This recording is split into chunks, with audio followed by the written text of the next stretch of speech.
Bezrat Hashem, Naaseh V'Natzliach, retornamos para o Sefer Reason Above All, dando início à terceira parte da obra, capítulo 30.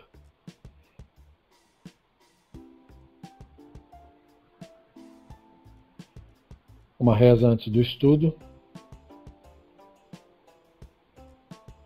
Min hapachdanut שמסתתרת מאמיתות חדשות, מן העצלות שמסתפקת בחצי אמיתות, מן היהירות שסוברת שהיא יודעת את כל האמת לאמיתו, דיין האמת הצילנו. ככתוב בידיך הפקידי רוחי, פדית אותי אדוני אל אמת. כן יהי רצון.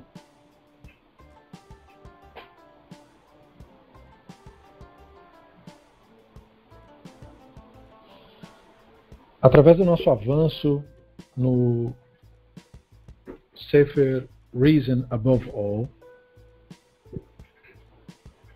nós nos tornamos capazes de compreender alguns temas que agora vão tocar diretamente no que nós conhecemos hoje como religião judaica. É possível que nós vejamos hoje 2 capítulos, justamente para que sejamos capazes de enxergar isso com uma maior amplitude. Nesse capítulo, a provocação do Drazen é sobre ideias originais que ele vai nos apresentar, baseadas no método do Ramban, e do impacto desse método na avaliação daquilo que entendemos ser judaísmo hoje.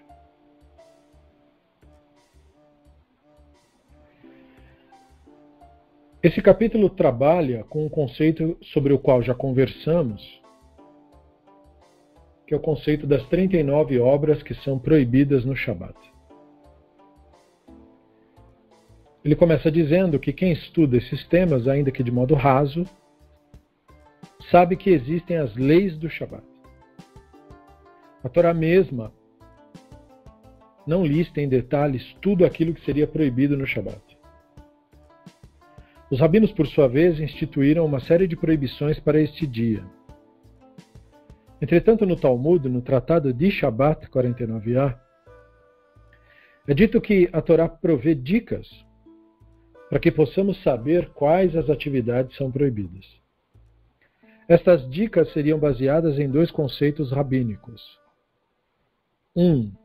Quando fatos ou incidentes são colocados próximos na narrativa da Bíblia hebraica, se deriva lições da justaposição. E 2, a Alahá pode ser aprendida de coisas como contagem das vezes que um item, ou um conceito, ou até mesmo uma palavra, aparece na Torá. Nós já havíamos visto que a Torá ela não delineia claramente sobre o que é proibido de fazer no Shabat. Ela simplesmente diz que tem que guardar o Shabat e que tem que santificar o Shabat. A única coisa que ela diz claramente que não pode fazer no Shabat é acender fogo no Shabat. E ela deixa uma coisa um pouco menos clara, mas poderia daí deduzir, que é carregar objetos no Shabat, que é o caso do cara que foi pegar graveto e aí não sabiam o que fazer com ele, e aí depois ele recebe pena capital. Fora isso, a Torá não explica mais. E não obstante a não explicar mais, cobra o tempo todo que tem que observar o Shabat.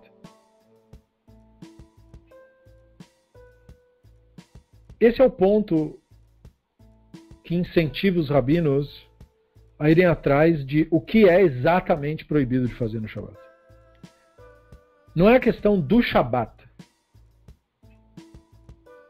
mas a questão de que violar o Shabat foi declarado como algo passível de pena capital. Então, como é algo passível de pena capital, eu não posso deixar livre interpretação, porque nada que é passível de pena capital pode ser deixado para livre interpretação. Mesmo questões mais óbvias passíveis de pena capital, como por exemplo assassinato, ele não é deixado para livre interpretação. Isto é, não é qualquer assassinato que é passível de pena capital. É um assassinato específico, sobre circunstâncias específicas. Então, para citar um exemplo, se o cara assassina em legítima defesa, ele não é passível de pena capital. Mas ele cometeu assassinato igual. Mesma coisa em tempos de guerra. Quando você está em guerra e você assassina o adversário, você não cometeu o crime de assassinato, embora você tenha praticado o assassinato. Então, o assassinato não é uma coisa de livre interpretação. Ele é algo muito específico. Da mesma forma, todo tipo de preceito que a Torá determinar que é passível de pena capital. Mesma coisa idolatria. Idolatria é um crime passível de pena capital. Isso automaticamente significa que não é de livre interpretação. Não é o que você acha que é idolatria. Não é o que eu acho que é idolatria. É especificamente aquilo que é determinado como idolatria. Aquilo é passível de pena capital. De tal modo que uma outra coisa também pode ser idolatria. Ou ela pode estar associada à idolatria. Ou ela pode ter a origem na idolatria. Ela pode ser idolatria para todos os efeitos. Mas ela não é suficiente para se aplicar à pena capital. A pena capital é uma coisa muito específica. Tem que ser muito do jeito que falou. Então a mesma coisa em relação ao Shabat. Não pode deixar assim para livre interpretação. Eu acho que o cara violou o Shabat. Então aí ele é executado. Não é desse jeito. Então esse é um motivo, é isso que motiva os rabinos a delinear exatamente o que isso quer dizer. Então esse é o começo da nossa reflexão. O Drazen então prossegue dizendo: com isso os rabinos disseram, devido ao fato de que o Shabat é mencionado próximo às leis de construção do tabernáculo, somos com isso informados de que as obras necessárias para a construção do Mishkan, que é o tabernáculo, são as obras proibidas no Shabat. Isso chama justaposição. Como assim justaposição? A Torá está falando do Mishkan. Mishkan, vocês que vão construir o Mishkan, coloquem as cortinas, façam o tecido, façam as colunas, botem as argolas, não sei o que, não sei o que. Aí você vai lendo, você fica até entretido com aquilo, um monte de coisa para fazer. Vai, corta a madeira, mata o bicho, faz o couro do bicho, curte o couro, depois limpa, depois bota ali, depois faz isso. Aí de repente o assunto para e a Torá diz, então, e você vai guardar o Shabat. 6 dias você vai trabalhar, no 7º dia o Shabat. E aí depois o texto continua. Então, aí você vai pegar a coluna, e vai pegar as peças, e vai pegar e vai montar, e vai dar para o sacerdote. E aí os rabinos, mas por que parou no meio do negócio? Para me lembrar do Shabat. Então eles entendem disso, que primeiro era para as pessoas entenderem que não era para fazer o Mishkan no Shabat. Que eles tinham que pausar. Porque como o Mishkan era uma obra sagrada, é o templo do divino, a gente vai fazer isso até terminar. A gente não vai parar de trabalhar até ficar pronto. Então vem a Torá e diz, não, você vai parar no Shabat. No Shabat você não vai fazer isso. E aí os rabinos entenderam que o que era proibido no Shabat não pode ser o Mishkan. Porque o templo funciona no Shabat.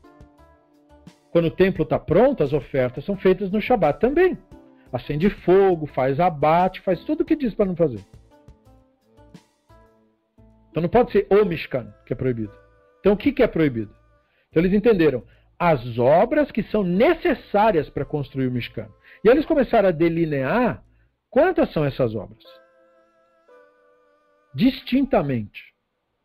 Então, devido ao fato de que o termo melachá, obra, é encontrado na discussão do Shabat e aparece 39 vezes na Bíblia hebraica, somos informados de que existem 39 obras que são proibidas de se fazer no Shabat. Porque a Torá nunca diz que é proibido trabalhar no Shabat. Isso não consta em lugar nenhum. Quem dá uma dica disso, de que não se deveria trabalhar no Shabat, é o profeta Ishayahu.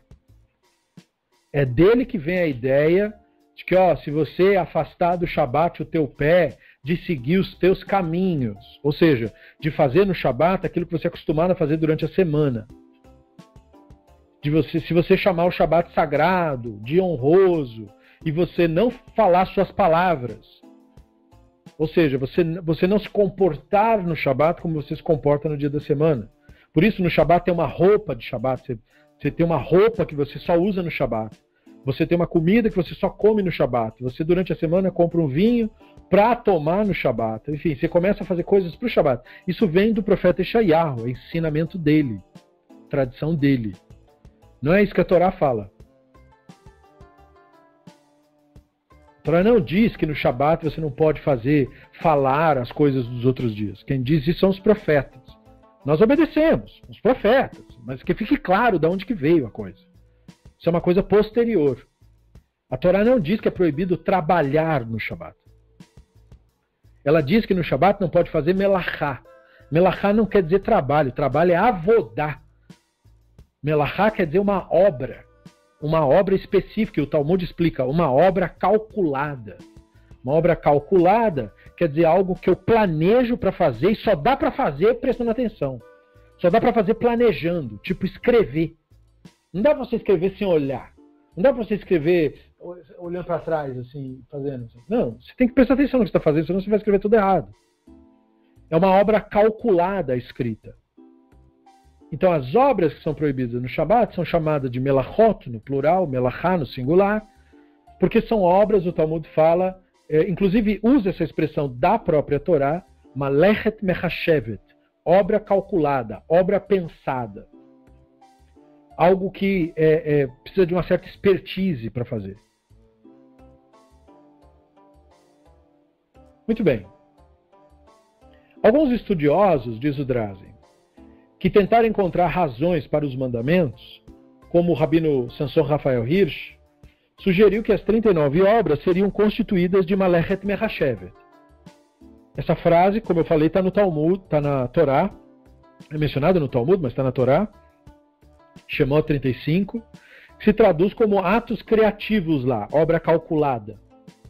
Um ato criativo seria os que são proibidos no Shabat, dado que o Shabat simboliza a concepção de que a divindade criou o mundo cessando as atividades no primeiro, então, Shabat, teria sido. Não? Os críticos dessa análise notam que não há dicas de que as 39 obras existem na Torá, per se, e que os comentários rabínicos claramente registram ser a origem disso. Se a Torá desejasse mesmo ensinar que a obra realizada no Mishkan, ou a obra criativa, não deveria ser feita no Shabat, teria que ter feito isso claramente. Essa é a crítica daqueles que se opõem ao que os rabinos falaram. Além disso, alegar que a palavra melachá aparece 39 vezes na Bíblia hebraica é incorreto, e isso está certo. O termo aparece mais que 39 vezes. Na verdade, consta 166 vezes por toda a Bíblia hebraica, e na Torá só 65 vezes. Então a segunda parte do argumento dos críticos está certa. Não é só 39 vezes que aparece melachá. Agora, a primeira parte não está certa. Por que não está certa? Porque ela está pressupondo assim, se a Torá quisesse que tal coisa fosse feita, ela teria falado isso claramente. Não é assim que a Torá funciona. Ela não explica nada claramente. Você nota isso em diversos mandamentos. Diversos mandamentos trazem uma específica situação. Por exemplo, o exemplo clássico que consta na própria Torá é o exemplo de transmissão de herança para o filho, que a Torá só contempla os meninos. Aí a própria Torá conta de um cara que só teve filha, as filhas do Tzalofhad. E aí elas falaram, mas não tem homem, a gente não tem irmão, quer dizer que a gente vai ficar sem herança em Israel? Aí eles foram para o Moshe, a gente só é menina aqui. Então você falou aí que só os meninos herdam, então o que vai se fazer? E aí o Moshe também não sabia como resolver isso daí. Aí ele foi lá consultar, mas e no caso do cara que só tem filha? Então veja, a Torá não explica tudo. Aquilo é um exemplo de que você tem que criar soluções quando você não tem. Mesma coisa o caso que eu mencionei, do assassinato, né? A Torá diz, o assassino é passível de pena capital. Tá, mas em qual circunstância? Porque a Torá mesma diz, se um cara está usando o machado, e aí a cabeça do machado escapa, pega na cabeça do outro e mata o outro, e ele cometeu assassinato, ele é passível de pena capital? A Torá diz, não, ele não é nesse caso. Aí ele tem que ser exilado numa cidade refúgio. E aí a Torá fala, vocês quando conquistarem o território, vocês separarão 3 cidades refúgio. E depois mais 3 cidades refúgio para além daquelas que vocês separaram. Totalizando 6 cidades refúgio. Então os rabinos dizem, ninguém nunca fez isso. Ao longo da história de Israel, nunca teve 6 cidades refúgio. Porque uma coisa é você falar isso, outra coisa é você ir lá e fazer isso. Daí como é que você vai fazer isso? Você vai conquistar outros povos e tomar conta do território? Você vai fazer as cidades refúgio no meio do deserto? Como que você vai fazer isso daí? Para você colocar qualquer coisa em prática, você precisa de jurisprudência. A Torá, quando manda fazer Sukkot, ela não diz como é que faz as cabanas. Ela diz assim, vocês vão habitar em cabana 7 dias. Porque quem não fizer isso é tirado de Israel. Mas o texto depois muda de assunto, não diz? Ué, mas como é que monta? A cabana é feita de quê? Serve uma tenda? Porque eles moravam em tendas. Qual é a diferença de uma tenda para uma cabana? Então veja, aí você tem toda a jurisprudência do Talmud dizendo, olha, a cabana é feita desse modo, ela deve ter uma cobertura, os har, que tem que ser feito dessa maneira, tem que ter isso de altura, isso de largura no mínimo, e assim é assado. Mesma coisa quando a Torá determina, não é? Quer dizer, N coisas, as franjas. Vocês usarão tzitzit, no canto das vossas vestes vocês terão tzitzit. Aí os rabinos dizem, como assim canto das vestes? Canto é de algo quadrado. E se a pessoa tiver de saia e for redondo, como é que faz isso aí? Então, você veja, a Torá falou uma coisa, mas ela não explica. E esses fios, essas franjas são feitas de que jeito? Não, e nessas franjas vocês colocarão um fio azul celeste. Mas onde é que eu vou arrumar tinta para fazer isso? Essa tinta é feita do quê? Como é que eu vou arrumar azul? Sabe qual é difícil arrumar azul na natureza? Onde você acha coisa azul na natureza? É super difícil de achar a cor azul.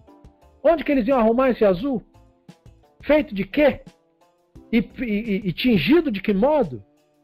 Então note todos esses fatores para você ver que esse argumento que foi usado, se a Torá quisesse, ela explicava. Isso é totalmente, parece que a pessoa nunca leu a Torá na vida.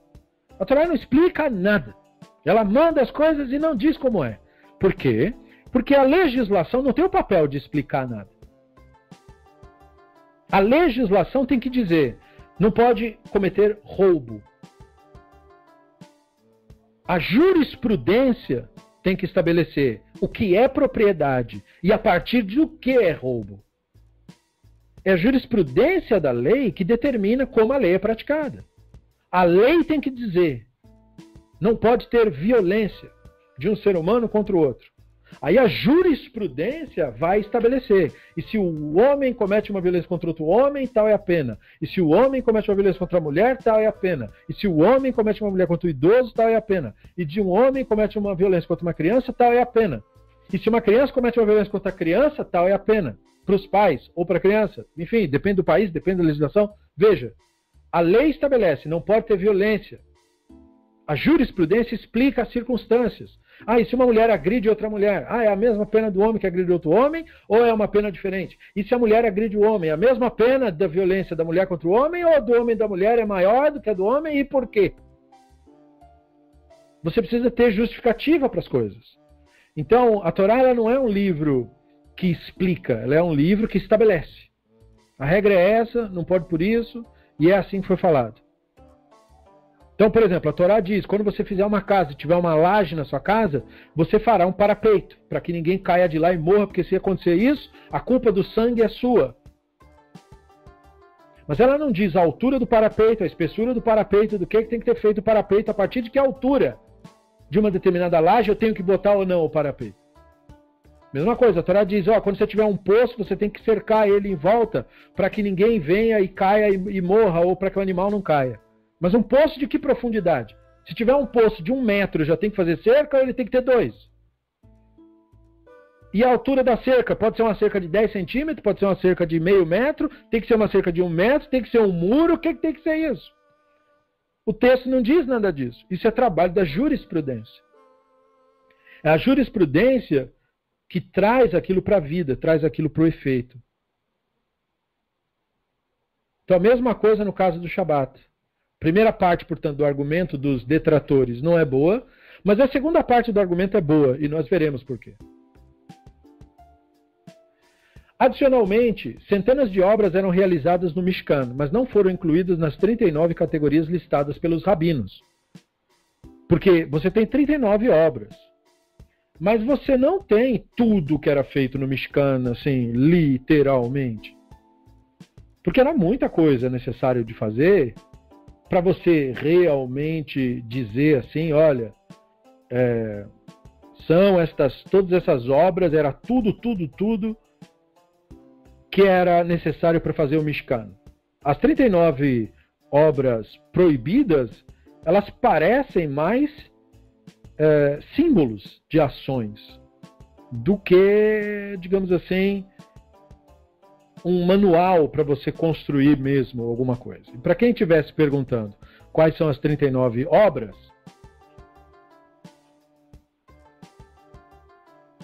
basicamente elas são assim: semear, arar, colher, agrupar feixes de trigo, por exemplo. Você pega o trigo, você não pega um por um, né? Porque é muito. Então você abraça o feixe, amarra e corta com a foice. Isso é agrupar feixes. Debulhar, porque depois que o trigo não dá para comer com casca, né? Que nem arroz, você tem que debulhar e tirar a casca. Depois você tem que dispersar, porque você tem que separar a casca do grão. Depois você tem que catar tudo aquilo. Depois você tem que moer aquilo, depois você tem que peneirar aquilo, depois você tem que preparar massa com aquilo, depois você tem que assar aquilo. Então, aí você já tem aí 11 ações, né? Aí parte para a parte dos animais. Tosquiar, e aí quando você tosquia, você tem que lavar a lã, porque vem com bicho, piolho e carrapato e tudo isso. Depois você tem que desembaraçar essa lã, depois você tem que tingir a lã, depois você tem que fiar ela, depois você tem que tecer ela, depois você tem que dar nó para poder fazer fio, depois você tem que tecer os 2 fios, e aí você tem que separar as linhas. Então veja, isso é a parte do que você extrai do animal. Depois desse processo, você tem o tecido. Aí o tecido você tem que atar ou desatar, coser, que é costurar, rasgar, caçar e aí rasgar. Aí depois você vem a parte do animal. Você tem que caçar algum animal, né? Capturar o animal, abater o animal, raspar o couro do animal, curtir o couro do animal, alisar o couro do animal, demarcar o couro do animal, cortar, escrever, apagar, construir, demolir, acender fogo, apagar esse fogo que foi acendido. Para fazer carvão, por exemplo, não dá para deixar queimando a madeira direto. Você tem que queimar só no ponto de fazer o carvão. Martelar e transportar um objeto de um domínio privado para um domínio público. Essas são as 39 obras que são proibidas de ser feitas no Shabat. Mas veja, tinha muito mais coisa do que isso daqui, porque percebeu que eu me resumi a ações relacionadas ao campo, ações relacionadas ao animal e ao couro, atos de escrever, atos de construir, apagar e cozinhar. Basicamente, o que estava envolvido nisso. Certo? Mas tem muito mais coisa. Por exemplo, quando você moldava os objetos de metal do templo, você tinha que fundir o ferro, e fundir não é cozinhar. Mas fundir não consta aqui como uma das 39 obras proibidas. Mas eles fundiam o metal para poder fazer os garfos, para poder pegar nas coisas, para poder fazer os utensílios. Então, veja, não consta. Isso é para você ver só um exemplo, né? E você começa a pensar, tem um monte de exemplo. Porque depois você tem que entortar o metal, você tem que bater nele para poder formar o que você quer. Você tem uma série de obras que eram necessárias ali no Mishkan, mas que não constam como obras proibidas. Então, por isso que o Drazen fala, né? Entre elas estão o trabalho de carregar ferramentas e instrumentos, não fala nada disso ali nas 39 obras, estrutura do Mishkan, a montagem, não fala. Lavar antes e depois de usar os utensílios, não fala. Preparar a mesa dos pães e limpar tudo isso, porque não dá para deixar com farelo de pão nem nada disso, senão junta rato, junta bicho. Por qual motivo tais atos não foram incluídos nas 39 proibições? Se são coisas provavelmente que eram feitas lá no templo, né? Muitos atos criativos na construção do Mishkan também não foram listados como proibidos no Shabat, como medir as tábuas para o corte, porque antes de cortar você tem que medir, né? Senão você vai cortar tudo torto. Ou medir os tecidos, né? E os colocar no lugar do Mishkan, porque você vai fazer a cortina do templo, mas se você não medir, ela vai ficar ou arrastando no chão ou vai ficar muito curta. Também não faz parte contar, porque você vai fazer as argolas, mas a Torá fala, você vai fazer 50 argolas, então tem que contar. Você vai ler para poder seguir as instruções, você vai estudar, vai orientar as outras atividades. Então veja como eu mencionei a questão do trabalho. De repente uma pessoa é tipo um gerente de loja. Um gerente de loja, em tese, ele não faz nada físico. Ele orienta, coordena, manda e conversa. Então, você poderia trabalhar no Shabat, sendo, por exemplo, um vendedor, ou sendo, por exemplo, um gerente, sem violar nenhuma das 39 obras proibidas. Tá certo que não ia estar de acordo com o que o profeta Ishayahu falou, mas não é violar a Torá. Não violou nenhuma das 39 obras proibidas. Então, o problema do Shabat não é trabalhar no Shabat, per se. Note bem isso, né? Mesma coisa, professor. Não é mais ainda, professor. Exceto pelo caso de que o professor pode, por exemplo, ter que escrever, e escrever é proibido no Shabat. Mas se o professor preparou uma aula previamente, vamos dizer assim, na sexta-feira, vamos dizer, e aí os alunos, ou ele, no caso, que no caso é ele, né? Ele não escreve nada, ele deixou tudo pronto, escrito para os alunos, ele só entrega a folha que ele já deixou pronta na sexta, e ele só vai lá dar a aula. Qual das 39 obras ele violou? Nenhuma. Como eu disse, ele não está de acordo com o profeta Ishayahu, porque ele está fazendo no Shabat algo que ele faz na semana. Mas ele não violou as 39 obras, que é realmente guardar o Shabat. Guardar o Shabat não é outra coisa a não ser isso. Então veja, guardar o Shabat não é necessariamente não trabalhar no Shabat.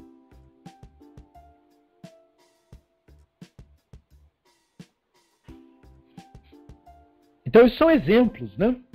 Para você entender o que é a coisa propriamente dita. Então não faz parte contar, ler, estudar, orientar outras atividades que são partes de especialidades também. Porque alguém poderia dizer, mas ensinar é malechet mechashevet. Ou seja, uma obra calculada. É verdade. Podia ser encaixado, mas não é uma das 39 obras. As 39 obras não consta ensinar. Essa não consta, então não é. Mesmo que seja uma obra calculada.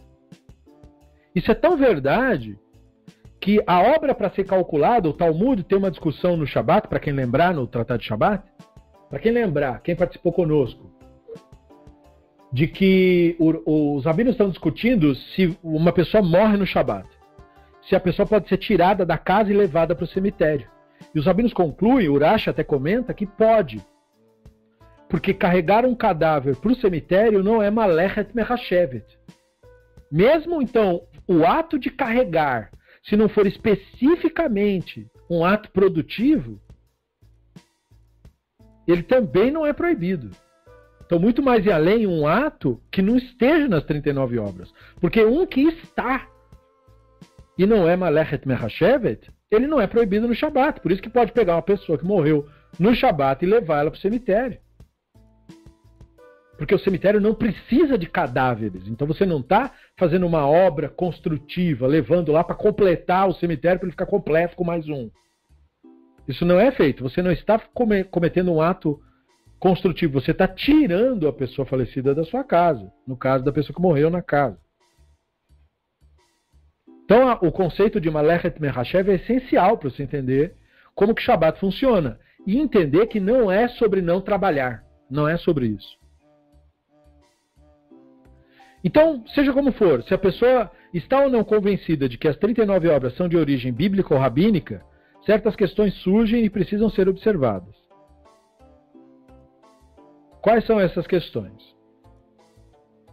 Então, essa parte do livro, que é curtinha, vai nos responder esses dois conceitos. Primeiro, por qual motivo as 39 obras foram proibidas e outras não? E por que os rabinos disseram que o número de obras proibidas era 40 menos 1?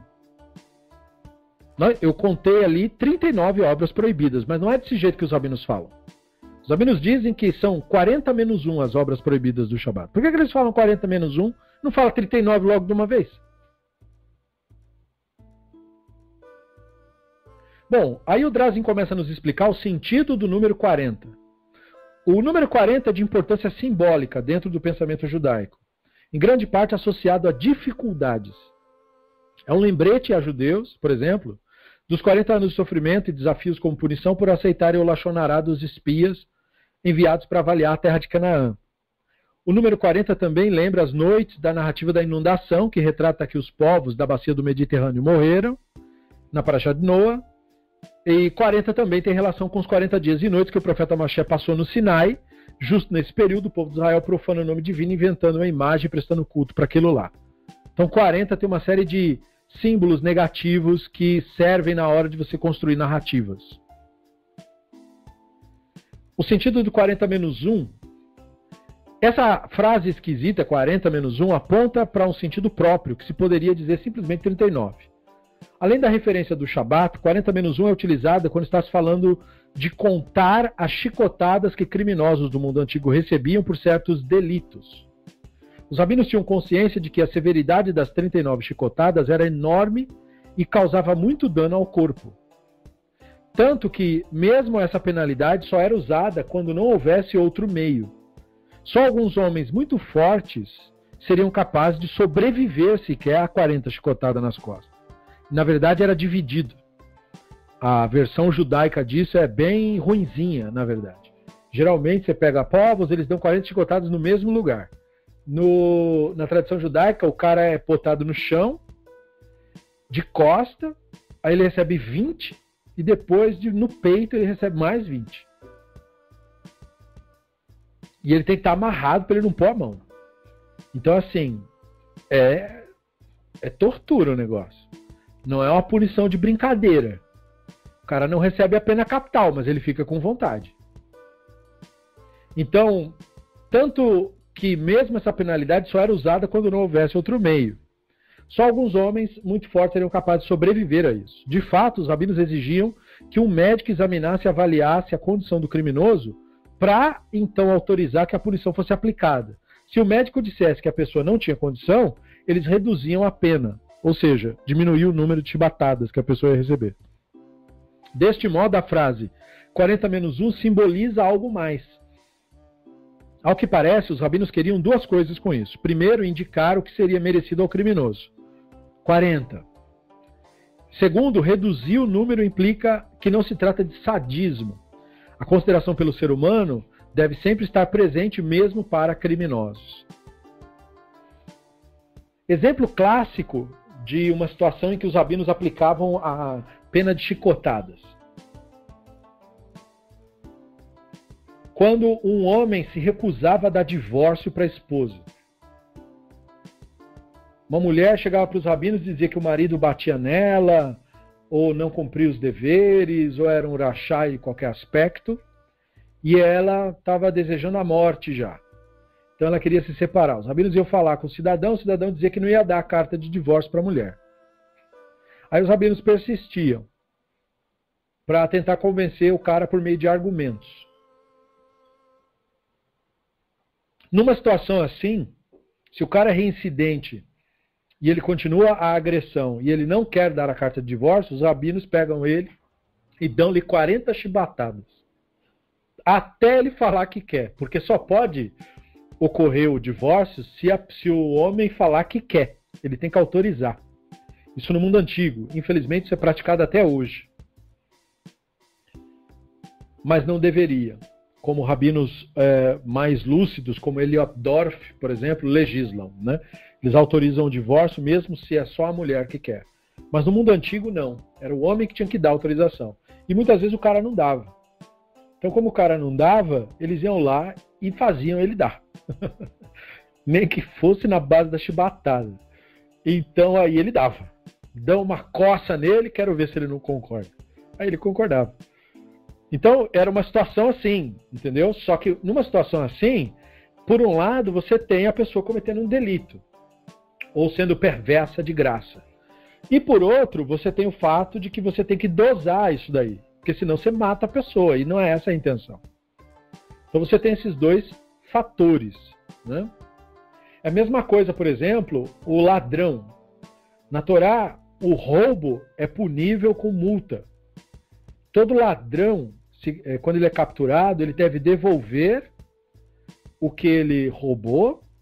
Essa é a primeira prioridade. E ele deve pagar o quinto, 5 vezes aquilo que ele roubou. Então, se o cara roubar um carro, ele devolve o carro e ele ainda tem que pagar 5 vezes o valor do carro. Se ele não tivesse esse valor, ele é vendido como escravo e vai trabalhar na base de chibatada até pagar o carro, ou 5. Então ele tem que pagar 6 carros pelo um carro que ele roubou. E se ele se recusar e falar, não vou trabalhar, ele recebe chibatadas até concordar. E aí ele tem que trabalhar, ele não tem escolha. Então ele não recebe mesmo pena capital, não fica preso, não tem cadeia, porque isso é inútil, totalmente sem sentido, tanto para a pessoa que foi prejudicada, quanto para ele. Serve de nada, não é uma disciplina para a pessoa. Então, em contrário a isso, ele é obrigado, mas aí ele vai passar 20 anos para pagar. Pois que passe 20 anos, ele não roubou, então ele passa 20 anos pagando aquilo ali, mas vai pagar. Não é? E ele, portanto, era vendido como escravo no mundo antigo, perdia todas as suas liberdades civis, portanto, porque um prisioneiro, mesmo hoje, é isso que ele é. Não se engane quanto a isso. Até um funcionário de algumas empresas é também um escravo daquelas empresas. E algumas usam até a penalidade física também, mas mesmo que usa só penalidade moral ou pressão do dinheiro, também isso é uma forma de escravidão. Tudo que você impõe sobre um outro ser humano, pressionando ele e manipulando ele, é uma forma de escravidão. Que isso fique bem claro. Não é porque você está de crachá que você não é escravo. Por isso que boa parte das empresas você não usa a própria roupa na empresa. Você usa uma roupa que te desumaniza, te coloca como um número dentro daquela instituição. Então isso é um pouco para tirar de você, para você entender que ali naquele espaço você é só um número. Você não tem pessoalidade, o que você acha não interessa, você é só um escravo do processo. Então a escravidão ainda existe, ela só é mascarada com outras regalias e com outros tipos de subterfúgios. E em alguns casos ela é tão leve que a pessoa não se incomoda, e em outros casos ela é até parecida com a do mundo antigo. Então a pessoa presa, o prisioneiro, ele é um escravo, literalmente um escravo. Não é diferente. A única diferença no caso da lei do mundo antigo é que ela não tinha por objetivo deixar a pessoa presa, porque isso não serve para nada. Nem para a pessoa que está presa e nem para a pessoa que tomou prejuízo.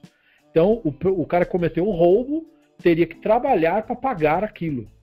5 vezes mais naquela legislação. Talvez hoje tivesse que multiplicar mais, dependendo do valor do produto, aí eu já não sei como isso seria feito. Porque Israel não pratica isso, caso você esteja se perguntando, mas em Israel não faz assim? Não faz. Israel não cumpre a Torá, em muitos casos, e tem várias boas razões para isso.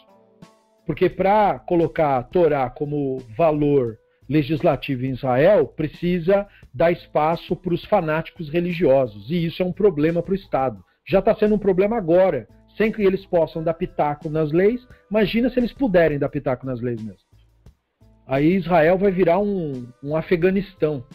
Aí não funciona. Mas a lei serve como inspiração para mostrar que compensação, precisa haver compensação na sociedade. Então, a pena física, ela servia para impor sobre o cidadão aquilo que ele não quer aceitar no argumento.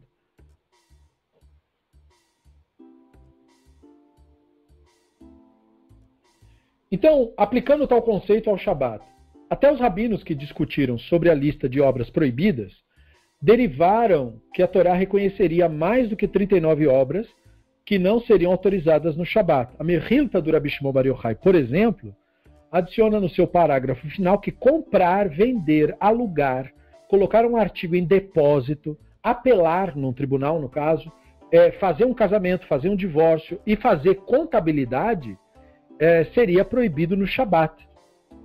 Claro que a opinião da Mechilta não virou alahá, isso não é a alahá, Mas eles colocaram isso porque eles estavam inspirados, como eu falei, no profeta Ishayahu, que falou, não fale das tuas palavras, né? Não faça o que você faz durante a semana. Então aí você poderia colocar, comprar, vender, você poderia colocar aí, tipo, pegar em dinheiro, né? Por quê? Porque não é proibido no Shabat pegar em dinheiro, mas se você seguir o profeta Ishayahu, então aí você não vai pegar, porque você não quer fazer nada que tenha que ver com isso. Por exemplo, no Shabat os rabinos criaram um conceito que chama conceito de muktzeh. Muktzeh quer dizer uma coisa que é proibido pôr a mão. Então, por exemplo, no Shabat é proibido cozinhar. Não pode pegar um item e cozinhar ele no Shabat. Portanto, batatas cruas são muktzeh no Shabat. Não pode botar a mão numa batata crua. Por quê? Porque você não vai fazer nada com aquilo. Você pegaria aquilo para cozinhar aquilo. Mas no Shabat é proibido cozinhar. Então, para que você vai botar a mão naquilo? Então, um martelo é muktzeh no Shabat. Não pode botar sequer a mão num martelo. Porque o martelo serve para pregar alguma coisa. E pregar é proibido no Shabat. Né? Porque é a parte de finalizar uma obra no Shabat. Então não pode fazer isso. Então não pode nem pegar nisso no Shabat. Percebe? Então tem coisas que você não pode nem pôr a mão no Shabat. E são conceitos que você vê o sentido disso. Mas as proibições do Ishayahu eram proibições proféticas e tal. É bom mesmo se basear no que ele falou, mas não é lei. Não é com aquilo que você vai levar uma pessoa a tribunal ou que uma pessoa se tornaria culpada perante um tribunal. Mas veja, daria para colocar um monte de coisa, né? Você pode colocar, deixar um depósito, alugar. Alugar não viola nenhuma melachá do Shabat. Você tem um imóvel, a pessoa vem alugar no Shabat. Aí você combina com ela, trazer as documentações e fechar com ela. Nada disso aí viola nenhuma lei do Shabat. Então, em tese, podia fazer. Então, a Mechilta do Rabi Shimon Bar Yochai começa a acrescentar. Não, mas a gente poderia proibir isso, casar no Shabat. Qual o problema de casar no Shabat? Não teria problema nenhum casar no Shabat. Mas, entendeu? Eles trouxeram essas tradições. Não, mas não vamos evitar, não vamos fazer casamento no Shabat, não vamos fazer nem divórcio no Shabat, e não vamos fazer contabilidade. Por quê? Porque você vai ficar preocupado com coisas do dia da semana no Shabat, se você for fazer contabilidade no Shabat. Calcular imposto no Shabat, fazer as contas do quanto você tem de dinheiro no Shabat, o quanto você precisa no Shabat. Então, evitar esse tipo de coisa no Shabat. Essa é a ideia da Mechilta. O Midrash cita ainda o que é considerado ali como texto comprobatório para cada uma dessas proibições, geralmente citando os profetas. Por qual motivo, então, o resultado final do que é proibido ficou em 40-1? Sendo consistente com o uso da frase, a questão da punição corporal e a inspiração do 40-1, né? Parece que os rabinos estavam ensinando que, primeiro, se fosse 40, isso era o símbolo de uma dificuldade, porque o número 40 representa isso. E deveria haver, então, uma abstenção, uma indicação de simbolismo, uma ambiguidade, que é algo que melhor caracteriza o pensamento judaico. O símbolo do Shabat é a lembrança da criação, não dos maus eventos de Israel. Então, essa é uma das primeiras motivações. A segunda é que os rabinos entendiam que o Shabat é para ser festa. Né? As pessoas falam assim, qual é a festa, a próxima festa judaica? A próxima festa judaica sempre é o Shabat. Não importa qual festa virá. O Shabat é a festa principal, que é a festa que nós fazemos toda semana, o que deveríamos fazer toda semana. O Shabat deveria ser sempre uma celebração. Então, com proibições, corre-se o risco de você perder esse tipo de visão do Shabat.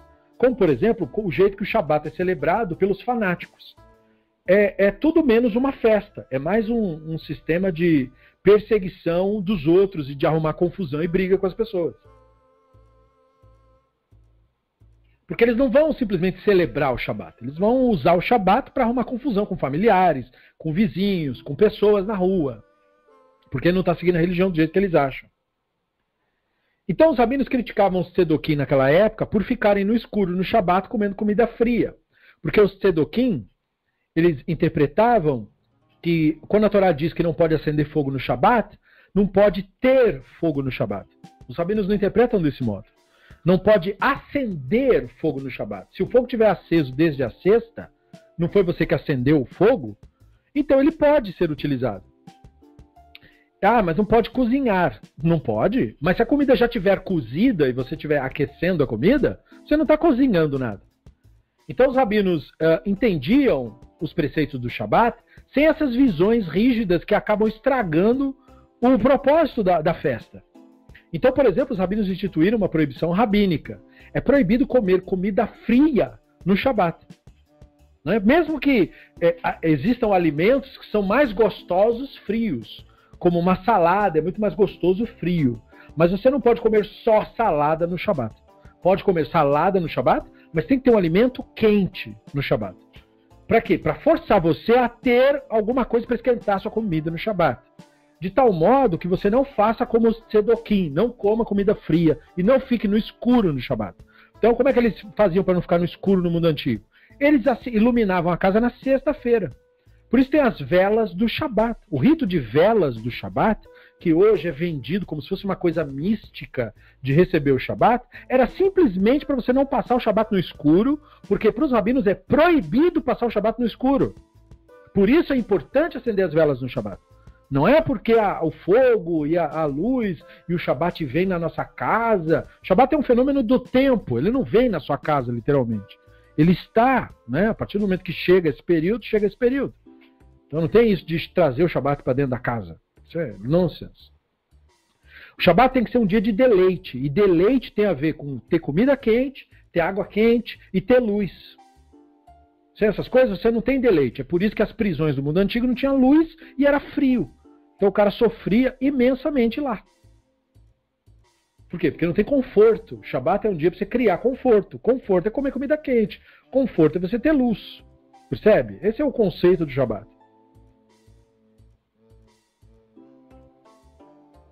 Além das 39 obras proibidas, as melachot, os rabinos instituíram que o Shabat deve ser celebrado com ênfase festiva, um dia sagrado, um dia distinto. Deve-se colocar roupa bonita, comer refeições quentes e saborosas, tomar vinho e comer carne também, para quem come, e outras bebidas saborosas, né, vodka, para quem gosta de vodka, ou coisas assim, ou uma bebida diferente, um whisky, uma coisa bacana. Devotar tempo para discutir sabedoria e estudar a Torá.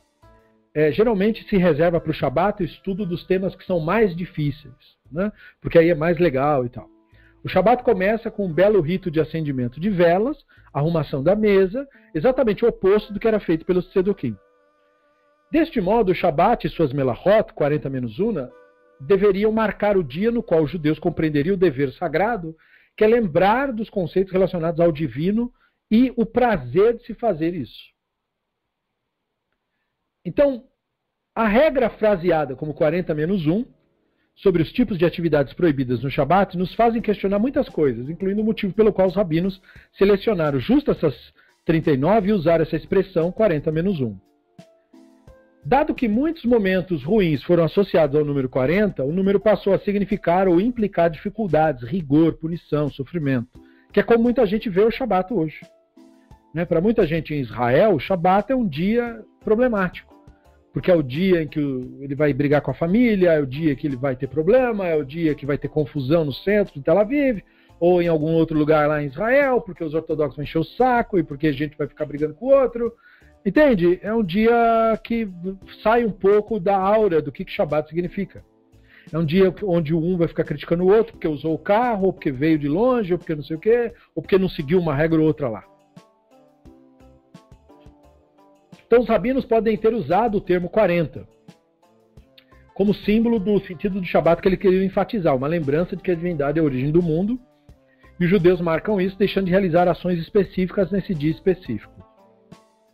Ao reduzir as obras de 40 para 39, eles simbolicamente reduziram o conceito da dificuldade.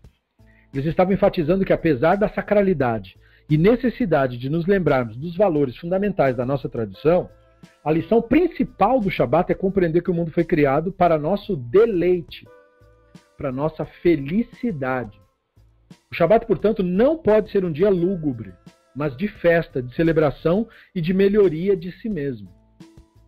Hoje em dia, o Shabat é usado principalmente para elitismo, ou seja, para gente rica se gabar de que não precisa trabalhar no Shabat, para comparar roupa, para um dizer que está com a roupa melhor que a do outro, para arrumar confusão com quem não segue as 39 obras ao pé da letra, ou para menosprezar, para judeu, ou menosprezar outro judeu que ele presume, porque ele não sabe, então ele presume que não cumpre as 39 obras, em vez de ser um dia festivo, como era a intenção.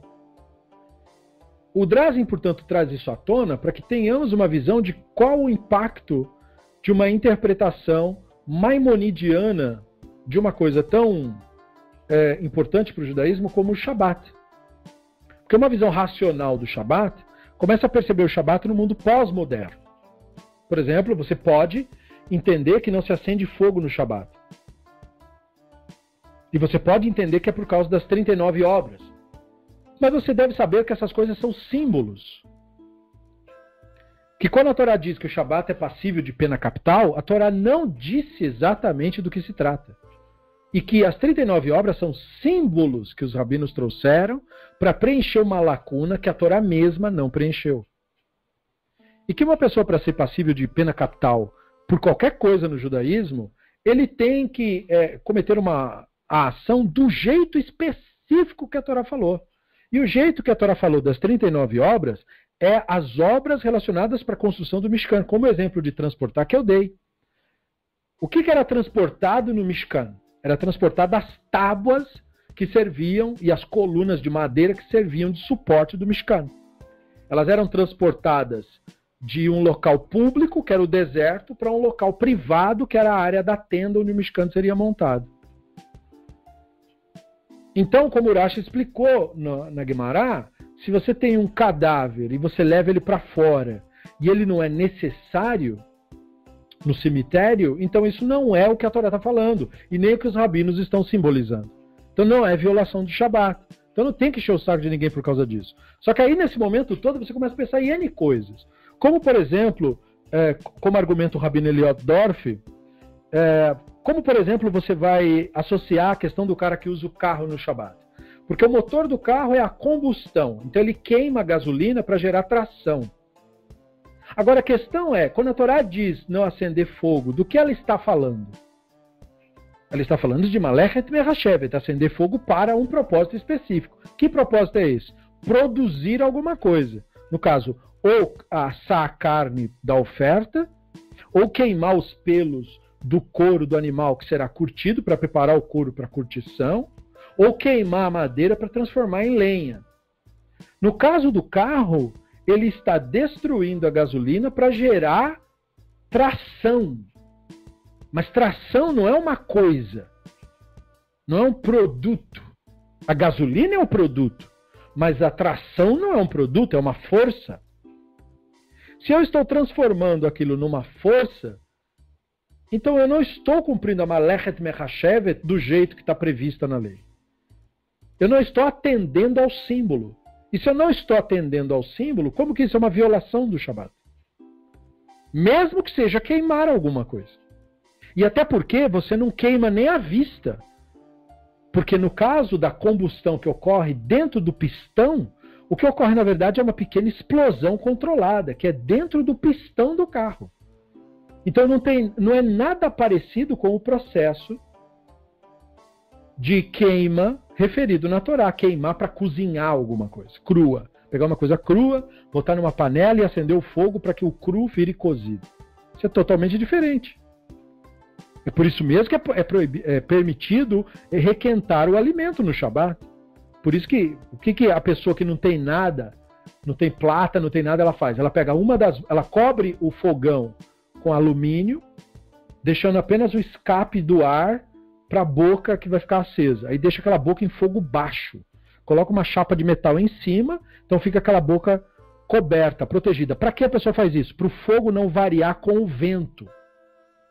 Nem aumentar e nem diminuir. O fogo fica ali, instável, paradinho no fogo baixo.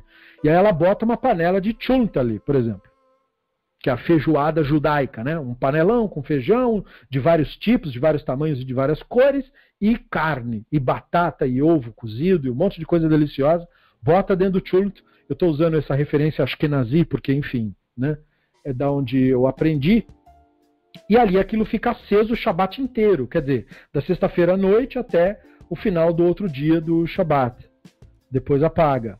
Fica em fogo baixo. Então não gasta assim aquele horror de... Mas gasta um pouco, né? Porque, enfim, toda semana faz isso. Então gasta um pouco, não tem como não gastar.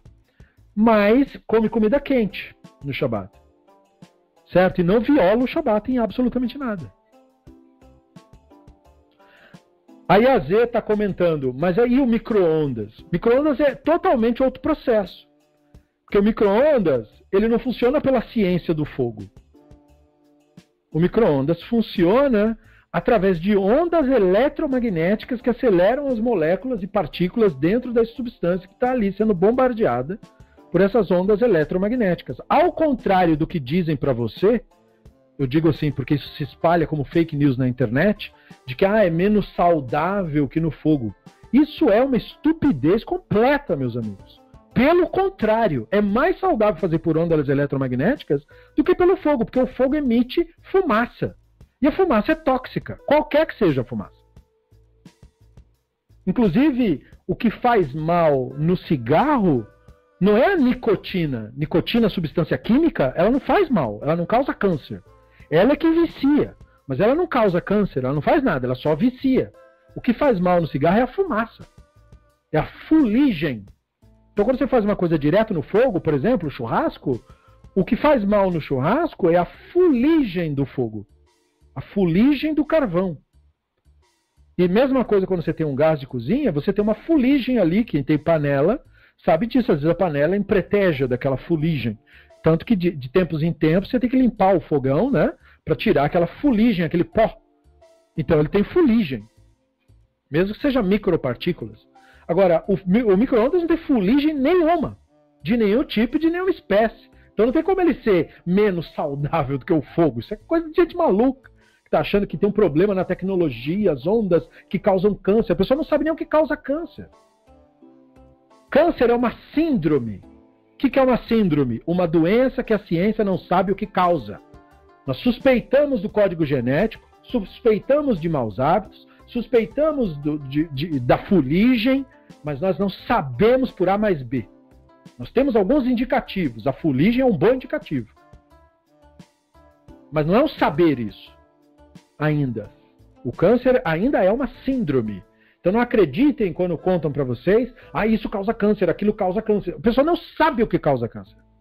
Ninguém sabe. Tem gente que passa a vida toda fumando e vai morrer, aspas, de câncer aos 90 anos. Ué, mas se for assim, quem é que vai se preocupar com isso? Então não, o micro-ondas ele aquece por outros processos que não foram contemplados pela Torá. Da mesma forma, a energia elétrica é uma maneira de gerar luz e calor que não foi contemplada pela Torá. Não foi contemplado. Isso não foi nem cogitado. Se você chegasse para alguém no mundo antigo, eu acho que é o Franklin que está comentando, né? Se você parar de comer tudo que as pessoas dizem que causa câncer, você morre de inanição. Exatamente. Você não consegue comer mais nada. Tudo causa câncer hoje em dia. Exatamente isso. Bem isso. Né? E é engraçado, né? Porque as pessoas parecem que vão morrer de tanto acumular saúde, né? Não, eu só como coisas saudáveis. Morre igual. Inclusive os atletas. Né? Então é meio assim, paranoia. Nós temos que nos pautar na ciência, no que ela de fato aponta. Então quando a ciência nos diz, realmente fumar cria uma disposição para o câncer de pulmão. Tem evidências por causa da fuligem, dá para ver o pulmão da pessoa que fuma, ele fica mesmo sujo de fuligem. Então, de fato, a célula sofre mutação. Faz sentido, tem evidências. Temos razões para pensar isso. Agora, sobre micro-ondas, não temos razões nenhuma para acreditar nessa tolice. Não é a mesma coisa, o celular causa câncer. Isso é estupidez de gente maluca. Não há evidências disso. Evidências, que é o que nós precisamos. Então, essa parte da nossa aula foi para nos trazer um ponto, para nos introduzir como que a gente interpreta as coisas com um olhar racional, para que o Shabat continue sendo celebrado, mas com uma visão lúcida, sem paranoia, sem transformar isso num dia lúgubre, num dia terrível. Né? Esse é o primeiro ponto, o primeiro passo aí da nossa aula. Nós temos agora um segundo passo. Ainda falando da questão de costumes, no capítulo 31 do Reason Above All, o Drazen nos fala a respeito da origem racional e mítica de se comer pão com sal. Eu não sei quem de vocês conhece bem de conviver assim em tradições judaicas, né? Como eu aprendi com europeus primeiro, porque primeiro eu fui estudar no Yeshiva Londrina para depois ir para Israel, fazer aliar e todo aquele negócio. Então, primeiro eu vi os costumes europeus, né? E os europeus, eles comem pão com sal. Não pode comer nenhuma refeição sem pão, e o pão tem que ser mergulhado no sal, ou o sal tem que ser mergulhado no pão. Esse costume é usado como uma desculpa pelo Drazen para refletir sobre como o misticismo entrou no judaísmo através dessas crenças irracionais, e para você entender um pouco de por que isso é uma crença irracional e como é o judaísmo, como ele está hoje.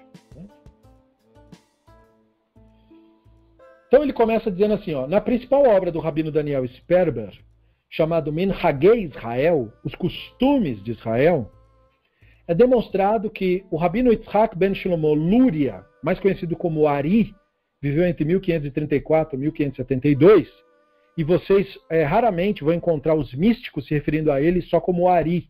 Eles chamam ele de Arizal. Arizal é porque Zal é como se fosse Zeher Tzadik Livraha, entendeu? Sábio de abençoada memória. E o apelido dele era Ari, porque é, né, Yitzhak Shlomo Luria. Então o Arizal desenvolveu a prática de se colocar pão no sal antes de comê-lo durante as refeições. Foi esse rabino que inventou isso. Tá? Então isso já é uma grande revelação, porque isso é contado para as pessoas como, ó, nós os judeus, ou o judaísmo, ou a tradição judaica, entendeu? Desde Moisés, eles querem dizer, fazemos isso. Mentira deslavada. Isso aí foi inventado. E olha a época do cara, século XVI. Né? Então Sperber observa que é verdade, por um lado, que o uso do sal em refeições é mencionado até no Talmud. Nós veremos isso. Mas a discussão talmúdica em questão não tem qualquer tipo de relação com a atual prática. E isso é uma coisa muito legal de você aprender logo de cara, quando você começa a conhecer o judaísmo. Muita coisa que os místicos falam do judaísmo, como se fosse judaísmo, eles dizem, ó, mas está no Talmud ou está no Midrash. E ele sabe, na maioria dos casos, que você não vai olhar. Você não vai lá conferir mesmo. Nem vai ter a paciência de ler o Daf inteiro para entender o contexto. Porque o Talmud, nós já sabemos, não é um livro de versos, de versículos. Ele é um livro de discussões. Então você tem que ler todo o diálogo para você, às vezes, entender o que está se falando. Né? E eles sabem que a maioria das pessoas não vai fazer isso. E que a surpresa, às vezes, é que eles mesmos não fizeram. Eles também ouviram isso de alguém, falaram que está lá no Talmud, deram o Daf, no máximo ele deu uma folhadinha ou deu uma olhadinha, como se fosse um verso, e não foi ler tudo. Porque quando você vai ler tudo, você descobre que o Talmud está mesmo falando de sal. Mas ele não está falando nada disso que eles estão dizendo. Ele está falando de outra coisa. Né? Então, no Tratado de Brachot, se menciona o ato de se fazer refeição com sal 2 vezes. A primeira vez oferece uma instrução aos anfitriões de não servirem pão na refeição, a menos que o sal ou tempero esteja à mesa. Ou seja, alguém vem te visitar na sua casa e você serve para a pessoa um alimento. Porque é uma mitzvah você comer na casa de uma pessoa. E é uma mitzvah uma pessoa comer na sua casa. Os rabinos entendem isso como uma mitzvah. É uma falta de educação do ponto de vista do judaísmo você visitar a casa de alguém e não comer nada lá. Porque se você está tratando aquela pessoa como idólatra se você fizer isso. Se você vier um dia na minha casa e eu te oferecer alguma coisa, você aceite isso. Você não diga não. E você, entendeu? E mesma coisa se eu for na sua casa, você falar, ó, um café, Moré. Eu não posso falar não pro seu café. Porque isso é falta de educação. Eu estou te distratando, entendeu? Eu não posso ficar, não, muito obrigado.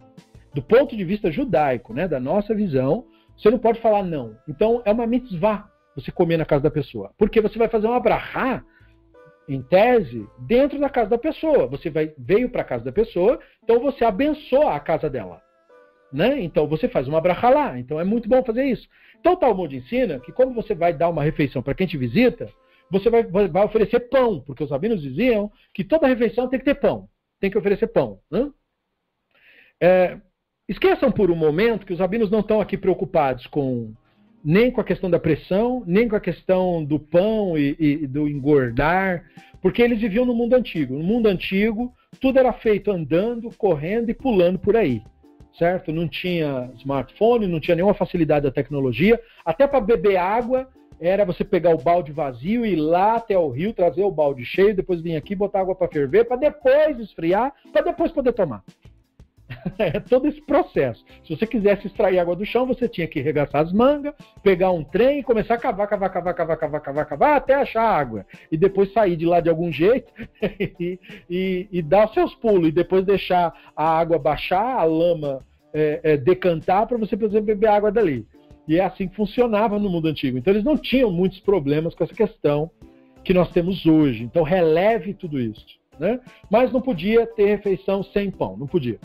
No caso hoje, pode ser um pão muito mais saudável. Tem versões muito mais saudáveis de pães que não precisam ser feitos necessariamente do que os pães geralmente são feitos, do trigo, né? Mas seja como for, não pode oferecer uma refeição sem pão, em tese, né? E aí, portanto, o Talmud diz assim, então você vai oferecer pão para o seu anfitrião, o seu anfitrião vai receber para o seu convidado o pão, você não vai oferecer só pão para ele, você vai pôr um salzinho ou um tempero. Por que o Talmud está preocupado, né? Ele está preocupado que você faz um pão ruim. Ninguém considera essa possibilidade, né? Não, tudo que eu faço é bom. Aí a pessoa vai comer, como é que ficou? Ficou ótimo, né? Então ficou muito ruim, mas a pessoa não disse que foi ruim, porque para ela tá bom. Então os sábios dizem, bota um salzinho, bota um tempero, para o seu anfitrião poder botar um salzinho, caso não esteja muito bom, para o gosto dele. Entendeu? Para que você seja o melhor tipo de anfitrião possível, né? Você tem que ter vontade de agradar outra pessoa. Essa é a lição do Talmud.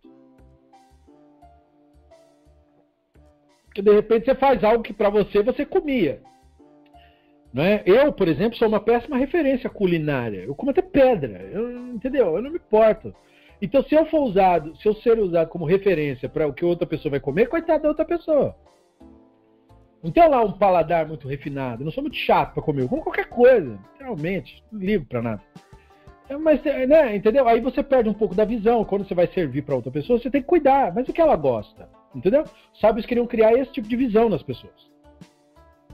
É disso que o Talmud está falando ali. Assim, um exemplo dado pelo Talmud envolve o exilarca, que era o líder da comunidade babilônica, de servir o pão sem sal e outros temperos. Então o Talmud conta uma anedota, como ele sempre faz, de que tinha um líder lá que não fazia isso. Não botava o sal, ele botava só o pão sem o sal e sem tempero. Aí o Talmud diz, mas ele fazia um pão muito bom. Entendeu? Ele fazia um pão maravilhoso. Então o pão dele não precisa de sal, não precisa de nada. Se a gente brincar, a gente só comia o pão dele, porque o pão do cara era espetacular. Né? Mas e o que não faz o pão daquele jeito? Né? E se você for comer o pão durava? O pão durava é horrível. O pão do exilar que é gostoso, mas e o pão durava? O pão durava só com o sal desce. Não desce de outro jeito. Então eles tinham essa sensibilidade, tá entendendo? E o segundo caso, que é discutido no Tratado de Berachot, aconselha as pessoas a comer o sal após as refeições, beber água depois de tomar bebida alcoólica por questões de saúde. Veja, mesmo sem os conhecimentos científicos avançados, eles já sabiam que quando você bebe água junto com uma bebida forte, isso é melhor para você. Hoje isso é cientificamente comprovado, né? Você ajuda seu órgão a trabalhar o etanol, inclusive evita ressaca, né? Você beber, como os russos fazem, né? Os russos bebem vodka, um copo de vodka, um copo de água, né? Um copo de água geralmente maior que o copo de vodka. Mesmo quando eles fazem as festas deles de ficar bêbado, eles bebem vodka e depois água, depois vodka e depois o suco, e depois vodka e depois outro suco. Entende? Para você não passar mal. Eles já sabem disso, né? Então, isso é conhecido desde o mundo antigo. Então, é a maneira de você tomar bebida forte. E no caso, a bebida forte dos rabinos era o vinho. Os rabinos dizem que o vinho era tão forte no período deles, que é por isso que eles estabeleceram que no Pessah você toma 4 copos de vinho. Com 4 copos do vinho que eles tomavam naquela época, você não sabia mais distinguir quem era você e quem era o outro. Eles diziam, né? Então eles falam, você tem que tomar 4 copos para você não saber mais a diferença de nada. Então era muito forte o vinho mesmo. Por isso que muitos sábios diziam que tem que tomar o vinho diluído em água. Mas eles não estavam falando do nosso vinho hoje. O nosso vinho hoje é fraquíssimo perto do vinho que eles tomavam naquela época. Né? Então, eu falo isso porque eu vi nas comunidades europeias eles pegando o vinho nosso, às vezes um vinho doce, ruim pra caramba, E ainda misturava com água, o que deixa pior ainda o vinho. Mais horrível ainda. Não, os rabinos estavam falando de uma versão antiga do vinho, que era realmente muito forte. Então fica claro daquele trecho que estas sugestões estão preocupadas com o modo que os convidados são tratados, seja de modo saudável, que não tem relação nenhuma com colocar sal por questões espirituais ou qualquer superstições. Então, se você escuta que essa regra vem do Talmud, você vai lá no Talmud verificar o motivo, você vê que o Talmud está apontando para outra coisa que não tem nada a ver com o que estão falando aí. Isso é muito mais comum do que as pessoas imaginam. Muita gente tola acredita em frases, sabe aquelas citações que aparece a cara do Einstein e aí dizem assim, não acredite em tudo que você lê escrito na internet. Albert Einstein. Né? Ele nunca disse isso. Mas consta ali, só para servir de sarcasmo, é a mesma coisa com relação a tradições judaicas. Né? Eles dizem, faça tal coisa, está no Talmud. Você sabe se lá está mesmo? Você tem que ir lá ver, precisa ver se é uma pessoa séria, que realmente estuda e que não tirou aquilo de contexto. Que é muito mais comum do que você imagina, especialmente no pessoal que é fanático ou nos seus asseclas. Quem são os asseclas? São esses judeus que fingem que são modernos, mas defendem ideias retrógradas igualmente. Ele finge que é moderninho, ele chama, entendeu, de Marquinho, de Duduzinho, bota um nome moderninho, mas ele defende a mesma ideia retrógrada, o mesmo racismo, o mesmo chauvinismo, enfim, a mesma estupidez da ortodoxia, só que bota uma roupagem de Instagram, entendeu? Para ficar parecendo que é uma coisa, é super descolado e tal, mas não é, é retrógrado igual. É a mesma estupidez de sempre. Então o Rabino Moshe Serlis, que ele é conhecido como Ramá, ele declarou sobre essa questão do costume do sal o seguinte: é uma mitzvah preparar sal na mesa, antes de partir o pão. Aí ele diz, porque a mesa é como o altar do templo, e o alimento é como uma oferta. Até aí tudo bem, só que ele conclui o parágrafo dizendo assim, e há uma proteção contra demônio também. Isso é um comentário do Shulchan Aruch. Entendeu? Bom, o Talmud, escrito séculos antes do Ari, discute sobre a saúde e demonstração de hospitalidade, como razões para usar sal. É uma questão de hospitalidade. Se você cozinha mal, bota sal no seu negócio para o seu convidado não sofrer de comer na sua casa. O Ramá escreve depois do Ari e dá início a um novo rito, dizendo que tinha relação com o templo e com proteção de demônio. Mas qual foi o motivo do Ari para instituir a prática de comer pão com sal? Sperber fala brevemente sobre isso. O propósito desse capítulo, então, é prover uma explicação mais completa da visão do Ari, refletindo a sua visão mística das coisas, para você entender como o judaísmo se encontra hoje. Que ele é vendido, o judaísmo hoje, como se fosse uma coisa super inteligente e descolada. E não é verdade. O judaísmo hoje é repleto de estupidez. Assim, saindo pelo ladrão.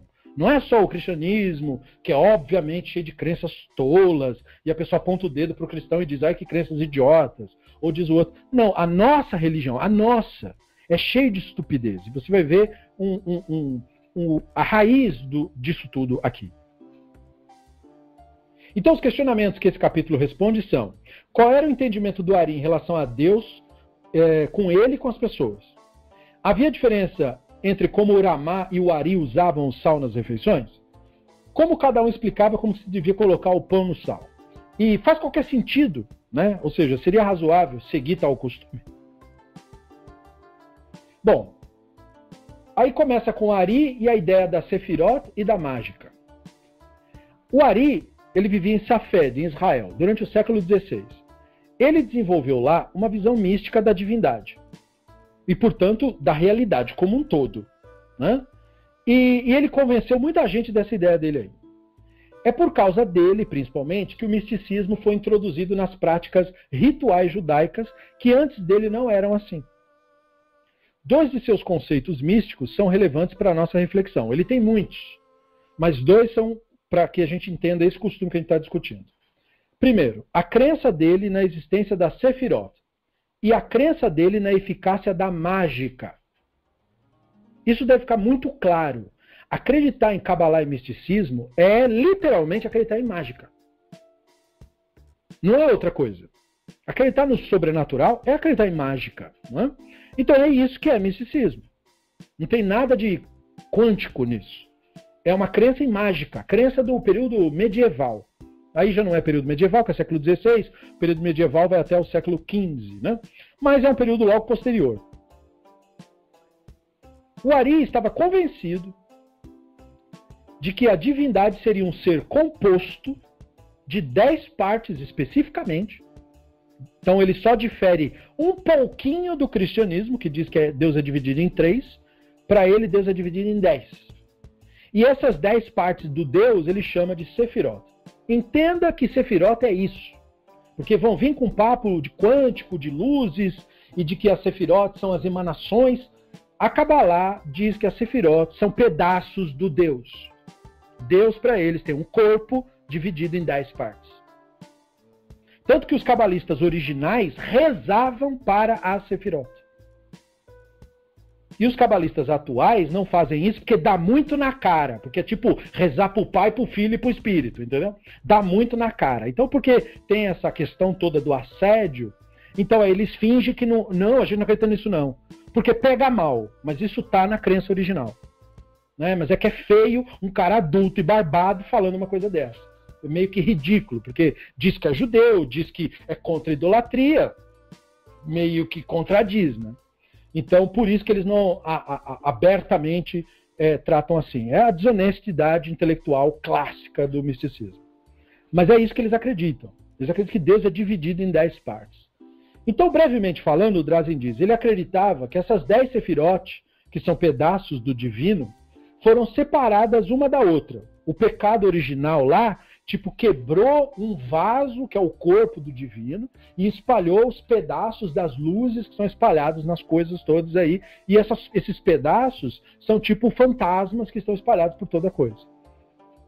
Aí a missão do Hassidismo, por exemplo, é juntar esses pedaços. Como que eles acham que juntam? Através dos ritos. Eles acham que quando eu faço uma brahá no vinho, né, eu estou pegando as uvas que foram esmagadas para fazer esse vinho. Dentro dessas uvas tinha um fantasminha, provavelmente algum judeu que cometeu algum pecado no passado e aí virou uva.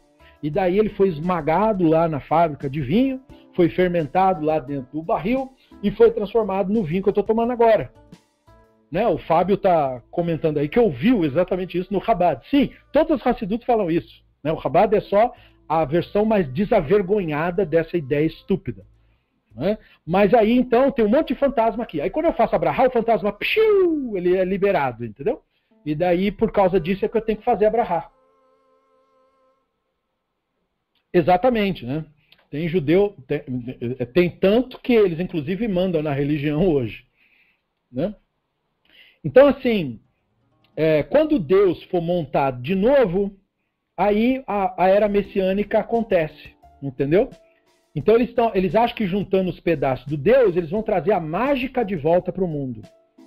Essa é a ideia deles. Por isso que eles provocam conflito, eles não estão nem aí de provocar guerra, porque eles acham que vai ter uma intervenção mágica, que vai resolver os problemas, entendeu?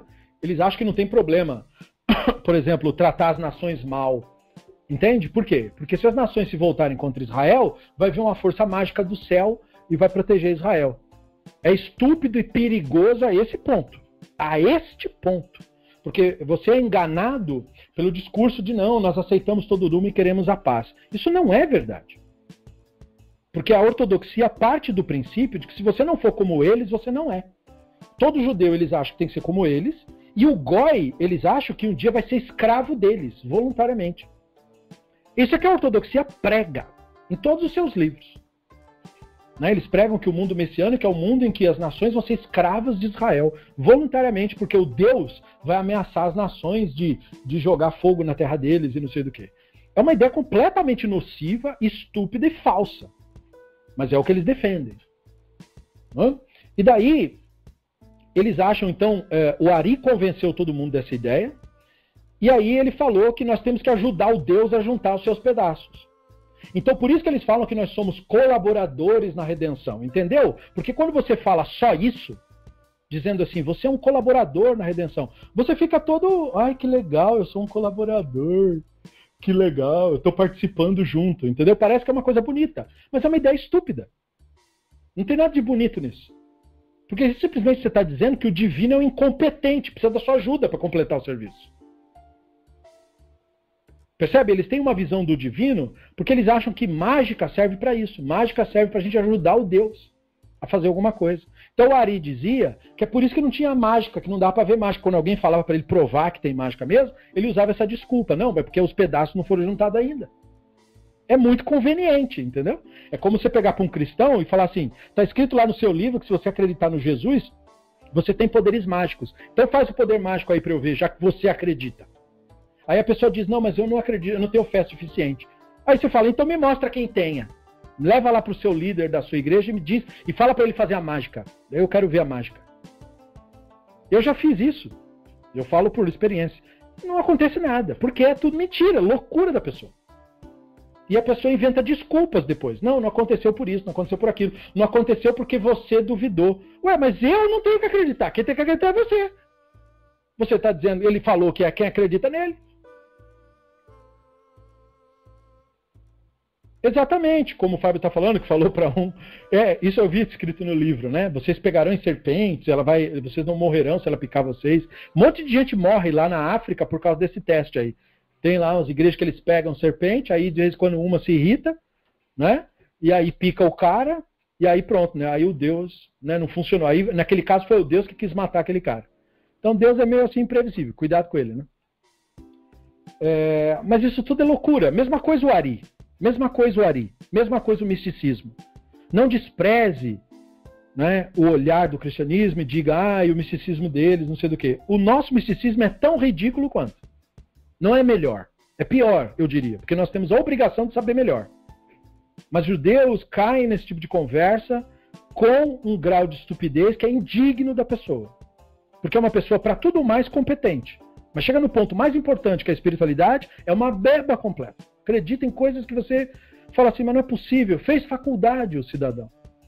Sabe, não é alguém ignorante. Por quê? Porque o misticismo mexe com o ego.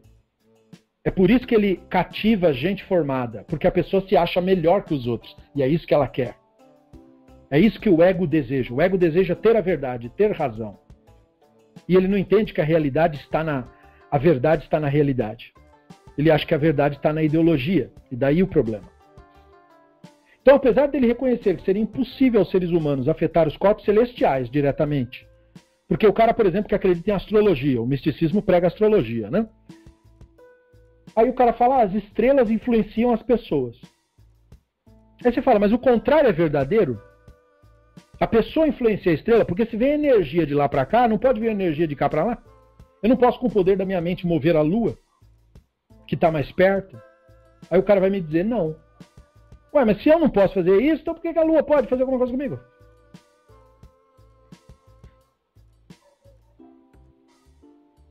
E a estupidez é tão grande que eles querem usar pseudociência. Eles vão dizer, não, mas a lua influencia as marés. O que influencia a maré é o sol. E o sol influencia, junto com a lua, os fluidos no planeta Terra. O planeta Terra gira dentro desses fluidos. Não é a lua per se com uma energia que sai da lua. Não é isso. É a relação dela com o sol.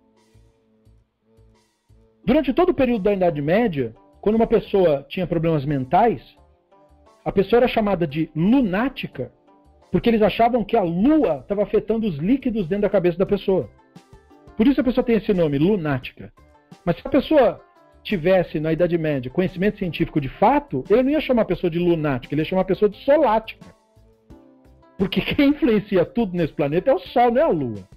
A Lua tem parte da influência, parte por causa do Sol. Porque como ela está presa na nossa órbita, ela é afetada pelo planeta, pela órbita do planeta, mas ela é muito mais afetada pelo Sol, porque o planeta é a Lua, são afetados pelo Sol, como todos os 9 planetas do sistema. Tudo aqui é afetado pelo Sol. Então não tem nada que a Lua faça independente de nada. Tudo depende do Sol. Então a força gravitacional solar é o que afeta as marés. O Sol afeta a Terra e o Sol afeta a Lua. A Lua não brilha porque ela tem luz, ela brilha por causa do Sol que emana sobre ela. Então veja, a astrologia surgiu numa época da humanidade em que eles não sabiam porcaria nenhuma de como o universo realmente funciona. Eles nem sabem quantas constelações tinham. Por isso que eles disseram que tinha 12.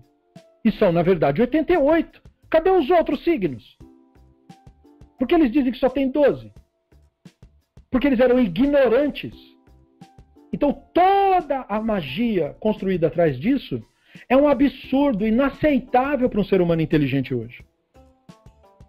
Não se deve fazer confusão sobre isso. Ninguém é de signo nenhum. Como o Talmud concluiu há milhares de anos atrás. Porque o Talmud é o livro que declarou, e eles não tinham nenhuma obrigação de declarar isso. Toda a crença em astrologia no período do Talmud é totalmente justificada. Século III da Era Comum, o que você queria? E mesmo assim o Talmud diz, En Mazal é Israel. Israel não tem signo. Mesmo assim os rabinos disseram isso. O signo de Israel é o Hashem. Ou seja, o que determina o que acontece com Israel é o Hashem. Isso é um símbolo, mas serve para a humanidade toda. Não há signo. Você não tem signo nenhum. Então, se você não tem signo, é porque não tem mágica. Então, se seres humanos não afetam corpos celestiais, obviamente os corpos celestiais não afetam seres humanos. Os que acham que isso acontece, acreditam que isso acontece por mágica. Isso chama mágica simpática. Mágica simpática era uma prática mágica que de fato existiu e ainda existe, que é a mágica feita por meio de imitação ou correspondência. Ou seja, uma pessoa faz um rito imitando alguma coisa para que aquela coisa aconteça, aquilo que ela está imitando ou encenando. É mais ou menos o que acontece na Umbanda e no Candomblé. A pessoa se autossugere incorporada com a entidade e fica imitando, por exemplo, giros, para dizer que a entidade é do furacão, ou do tufão, ou de qualquer outra coisa que seja. Entende? E aí a pessoa vai encenando aquilo. E aí, como tudo que você encenar, o cérebro sente, é só você perguntar para qualquer ator bom, não é? Naquele momento que você está atuando na cena de medo, você sente medo? A pessoa fala, sinto.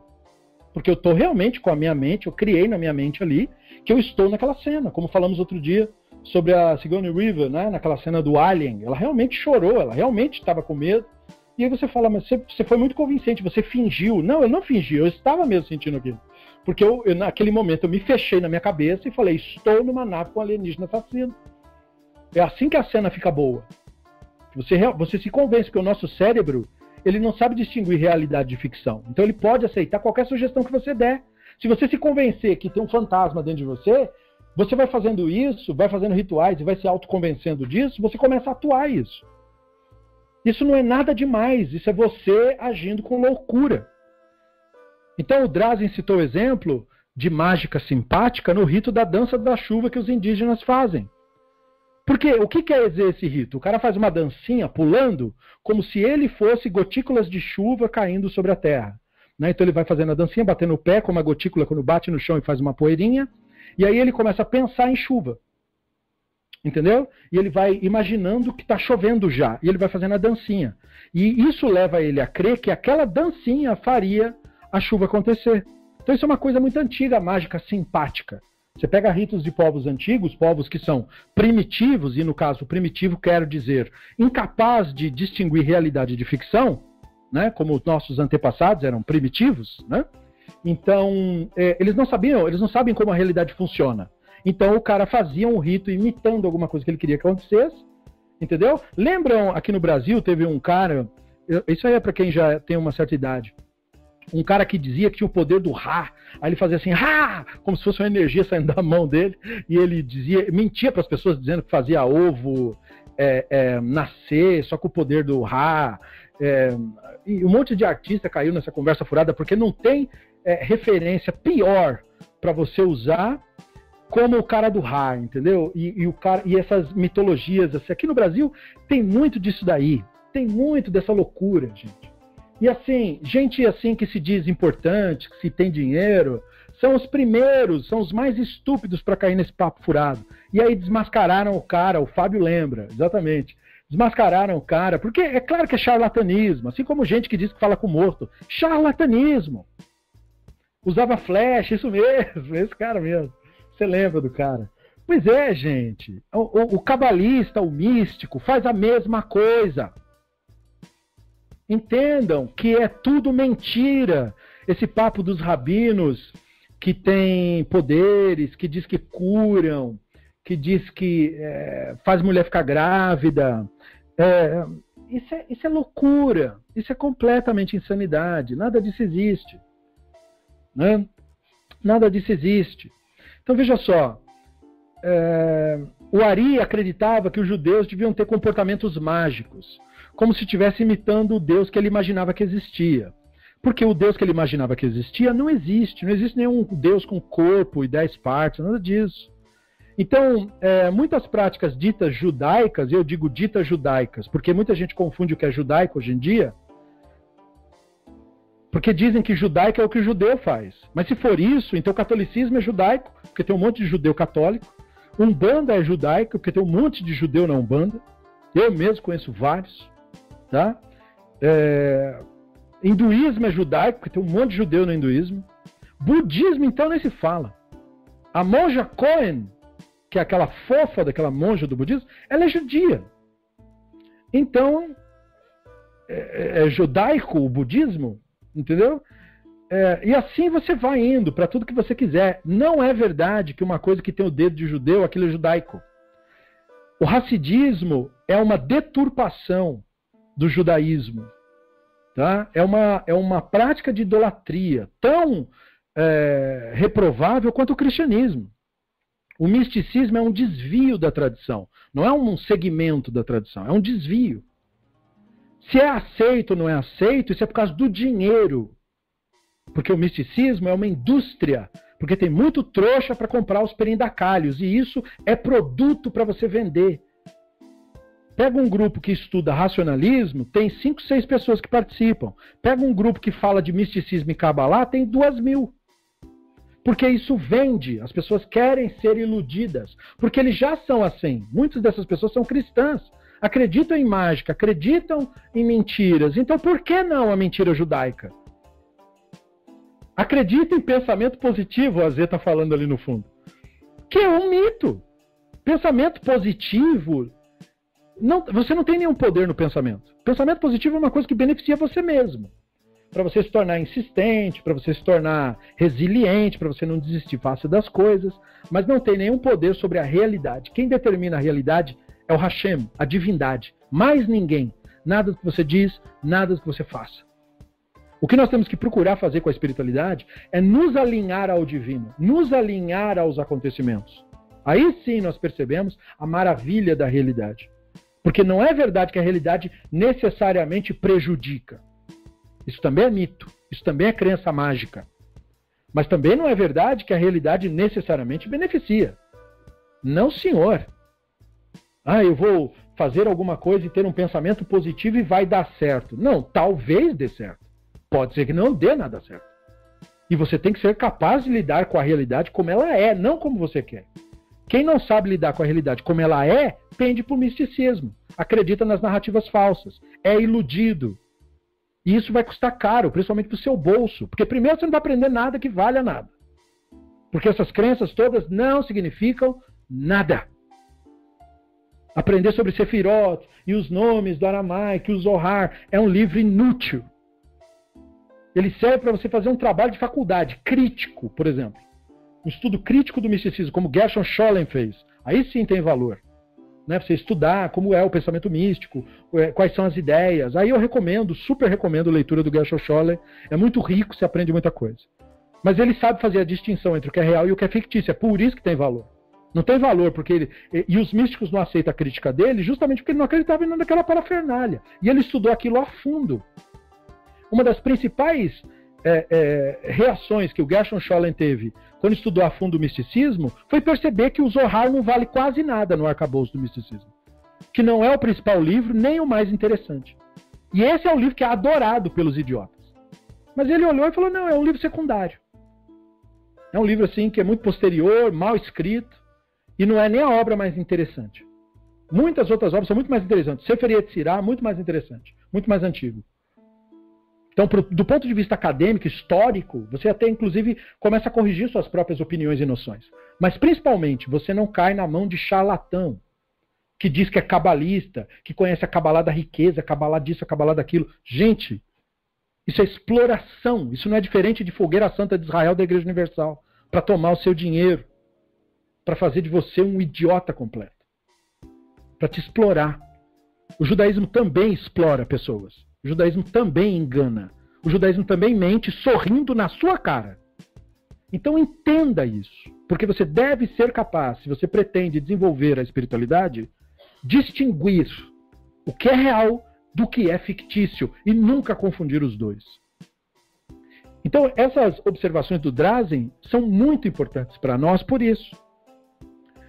Quem é místico acredita em mágica simpática. Então ele acha que ele imita um gesto aqui, porque ele acha que lá no céu tem tipo o paralelo desse negócio. Ele usa o argumento de Platão, de mundo das ideias, mundo das formas. Enfim, as loucuras que pessoas no mundo já disseram. Então o cara acha que só porque foi Platão que disse, é uma coisa muito antiga. Pois é, mas é idiota. Não existe nada daquilo. O próprio discípulo do Platão refutou ele. Não é por causa de ele refutou com argumentos. Aristóteles não refutou Platão com argumentos. Aristóteles simplesmente concluiu o seguinte: aqui, no mundo real que nós compartilhamos, não tem nada disso que ele está falando. Então não me interessa. É isso que importa. É você saber o que tem no mundo real e o que não tem. E mágica não existe no mundo real. Portanto, mágica simpática é uma coisa ridícula. Uma coisa é você se preparar mentalmente para você se manter calmo, criativo e capaz de superar adversidades. Isso é uma coisa. Mas você achar que os seus pensamentos ou gestos que você faz com a mão têm poderes de fazer alguma coisa no mundo, isso é você beirando a loucura. Não perca a sua sanidade, porque o que você tem de contato com o divino é sua sanidade. Você só tem contato com o divino lúcido. Lúcida. Não caia na loucura, porque senão você perde o contato com o divino. Então, o Drazen nos conta que os judeus passaram a observar essas práticas, sem refletir em sua concepção mística e supersticiosa. Muita gente hoje em dia repete esses ritos sem pensar neles, dizendo assim, é um costume judaico, entendeu? Porque toda a porcaria que trouxeram virou costume judaico, porque um grupo de judeus começou a fazer. Entende? Mas, como eu falei, se fosse isso, então os judeus que se converteram para o catolicismo transformaram o catolicismo em algo judaico. Porque tem um monte de judeu convertido para o catolicismo. E nenhum de nós, ou melhor, de quem acredita em misticismo, pode falar um A para essas pessoas. Um A sequer. Quem é você para falar, mas o cara acredita no Jesus, e você que acredita no Rebbe de Lubavitch? É tão mito quanto aquele. Mas o Rebbe de Lubavitch é judeu. Mas o Jesus também era judeu. E daí? E eu tenho pra mim que talvez ele fosse um cara até mais legal que o Rebbe de Lubavitch. Porque o Rebbe de Lubavitch tinha todos os preconceitos do Rabado, inclusive contra Goi, que ele também pregava que iam virar escravo de judeu no futuro. E ele também dizia que mulher é subalterno. Então, sei lá.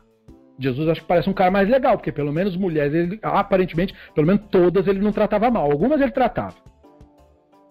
De vez em quando ele destratava um goi ou outro aqui. Também tem isso. A Zé tá até rindo, mas tem momento dele destratando o goi. Uma goiá vai pedir um trem para ele lá, aí ele diz que não pode tirar o pão dos filhos, quer dizer, dos judeus, e dá para os cachorros, quer dizer, o goi, né? E os cristãos não leem isso. Ele tá chamando o goi de cachorro. Não é? E daí a mulher fala, não, mas os cachorros comem da mesa. Aí ele fala, tá vendo, a fé da mulher é muito grande. Ou seja, porque ela aceitou ser humilhada por ele. Ele achou aquilo bonito. Então, nesse ponto, ele e o Rebbe de Lubavitch estão na mesma vibe. Então, mesma coisa, o judeu que se converteu para o catolicismo não deve nada para o místico. Porque ele até está melhor, porque o místico acha que Deus é 10 e ele acha que Deus é 3. Tá na média. Eles não têm um A para falar dessas pessoas. Eles não têm um A para falar dos judeus que viram evangélico, ou dos judeus que vão na Umbanda e acreditam nas mágicas dos rituais da Umbanda. Mas o cara acredita em misticismo, cabalá, na fita vermelha do túmulo da Rachel. Então você não tem moral para falar do cara. Deixa o cara viver a vida dele que está enchendo o saco dele. Enquanto o judaísmo não se separar claramente da idolatria, não há moral para você falar nada. Você não tem exemplo para falar nada para o judeu que por acaso tenha se tornado idólatra, ou mesmo para um idólatra. Você não tem moral para falar com ele. Você é idólatra também. Então como que você vai corrigir o cara e dizer pro cara, isso aí que você está fazendo é idolatria? Mas como se você pratica ritos idólatras igualmente? Percebeu? A ortodoxia trouxe e institucionalizou a idolatria em Israel. Por isso que não tem moral para falar, nem com o cristão, nem com ninguém. Não convence. Exatamente, é cada um brigando e dizendo que o seu ídolo é que é o certo. Exatamente isso daí. Então, como é que era a regra do sal para o Ari? Olha como ele inventou o trem. O Drazen nos diz. A palavra hebraica para pão, para muitos aí de vocês que estudaram o hebraico básico, é lechem. Essa palavra, lechem, ela tem as mesmas letras da palavra hebraica para sal, melach. Olha aqui, ó. Lamed, lamed. Mem, aqui está o men sufite, né? E aqui está o men normal, mas men e men.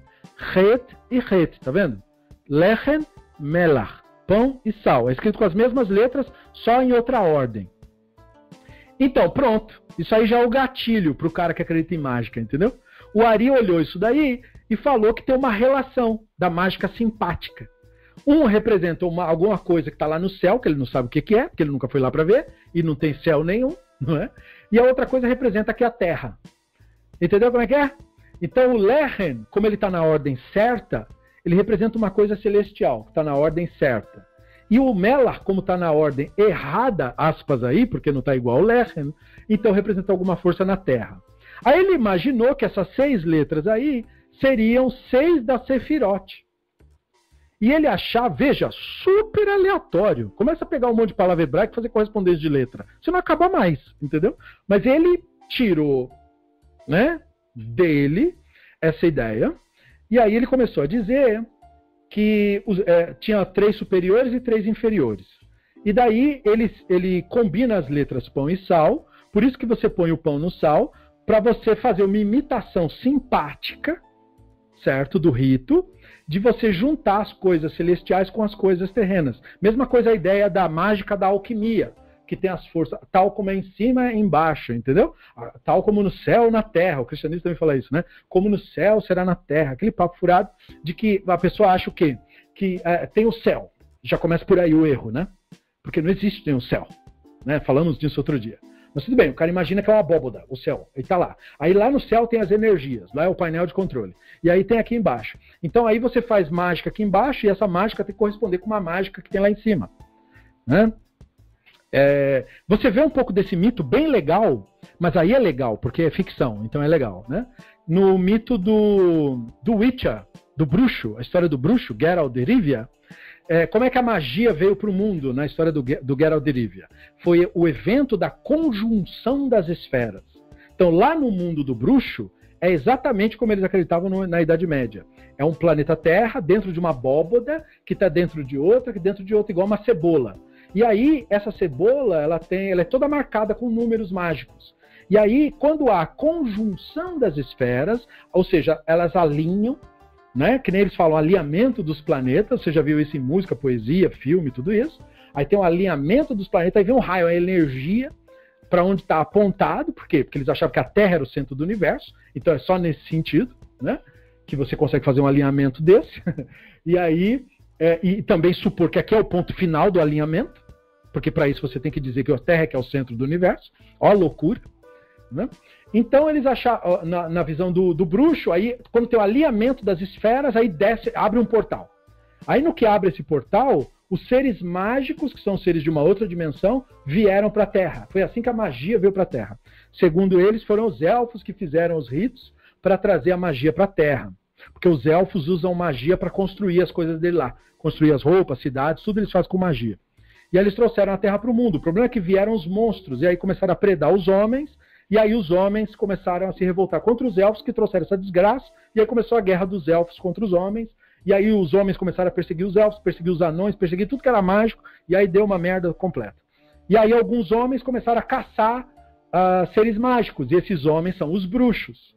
Viraram caçadores de seres mágicos, entendeu? E essa é a história do Geralt de Rivia, né? Da escola dos bruxos. Então, na ficção é maravilhoso a história, muito divertida.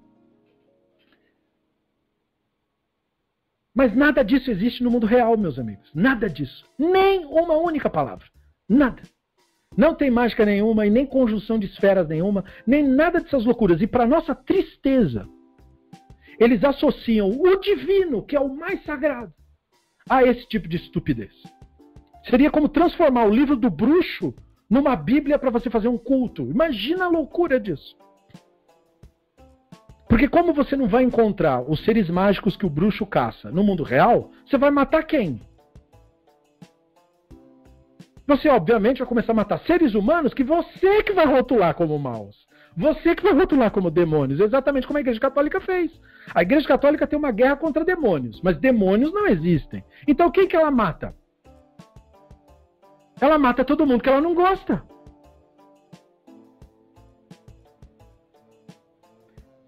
Idolatria não é uma brincadeira, meus amigos. Não é para ser tratado como algo bonito e gostoso. É algo perverso. É a causa de seres humanos assassinarem pessoas. É a causa de crimes violentíssimos serem cometidos. De estupros. De abusos. Não brinquem com isso. Isso é muito sério. E se vocês acham que a Kabbalah e o misticismo não tem dedo nessas coisas, eu tenho pena dessa falta de senso crítico. É claro que isso existe. Exatamente como você vê escândalos de igrejas. Se você acha que o cristianismo tem exclusividade nisso, precisa ler um pouco mais de notícias lá de Israel, que é uma história mais cabeluda que a outra. De gente má mesmo. Perversa mesmo. Porque a perversidade não é se vestir de diabo e colocar chifre na cabeça. A pessoa faz a perversidade sorrindo para você, apertando a sua mão e dizendo que quer para você paz e amor para você. Ou você acha que quando os incas sacrificavam seres humanos, eles diziam que estavam fazendo mal para aquela pessoa? Eles diziam para a pessoa, boa viagem até o mundo espiritual. E arrancava-lhe o coração fora. Da mesma forma, quando tribos indígenas antigas enterravam os filhos vivos, eles estavam devolvendo para os espíritos, eles falavam. Não tem nada de bonitinho e nem de, ai, é tão bonita a tradição. Não é, não. É loucura.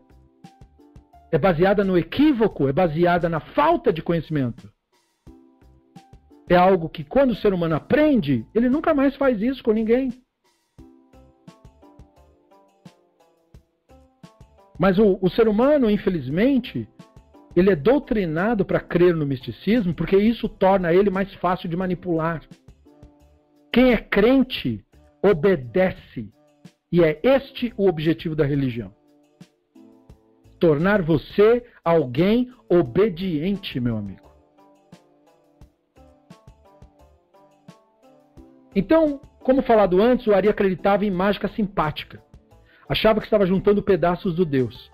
Ele até inventou uma série de atos de magia simpática para juntar as partes do Deus. Ele via a união das partes como uniões de partes que estavam embaixo, com partes que estavam em cima. Em toda a refeição, então, você juntava os pedacinhos do Deus. Quando acabava o Deus, sei lá, qual o tamanho do corpo do Deus, né? Quando o judeu comia esse pão, representando a parte superior do Deus, com sal, representando a parte inferior do Deus, ele estava juntando as partes 3 vezes ao dia, mais ou menos. E assim com os mandamentos hoje no misticismo. Para que eles cumprem mandamento? Para ficar juntando as luzes, os pedaços do Deus. Quando que isso vai acabar? Não vai acabar nunca. E assim a fonte de dinheiro e a extorsão não vai acabar nunca. E o que o cara tem? Só uma história falsa. Ou seja, o cara está vendendo o vento para você. Igualzinho o cristianismo. Então qualquer um que tenha observado judeus fazendo esse rito vê uma diferença na prática. Alguns colocam o pão no sal, outros colocam o sal num prato e mergulham o pão no sal. Dado que o Ari considerava o sal como representação da parte inferior do que ele imaginava ser o Deus dele, parece que seria o pão que deveria ser posto no sal e não o contrário. Porque até o pão que está escrito certo, o sal está trocado. Na leitura que ele faz, né? Porque o sal não está trocado, sal é sal, afinal. Né? Melach é melach, não está errada a palavra. Enfim, né? Ele que inventou que era assim.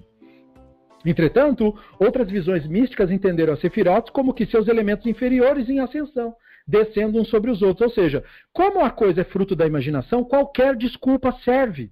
Entenda isso também.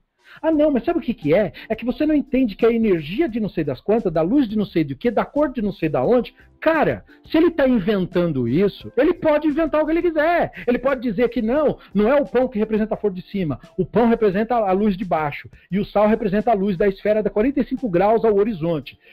Entendeu? Eu posso inventar o que eu quiser, é tudo mentira mesmo, poxa vida.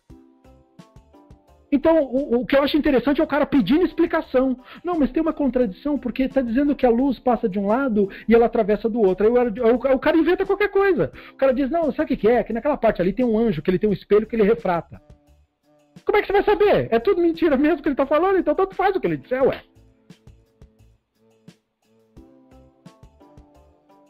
Então, daí a ideia de colocar o sal no pão. Essa segunda concepção é encontrada em poemas místicos como o Lechadodi, do poeta Shlomo Alkabetz, que é cantado aí por todo mundo quase, que era contemporâneo do Ari. Ele imaginava a Malka, que é uma expressão em aramaico para rainha, como a ascensão dos pedaços elevados do Deus descendo sobre os elementos, como o marido coroado, como ele diz no poema dele.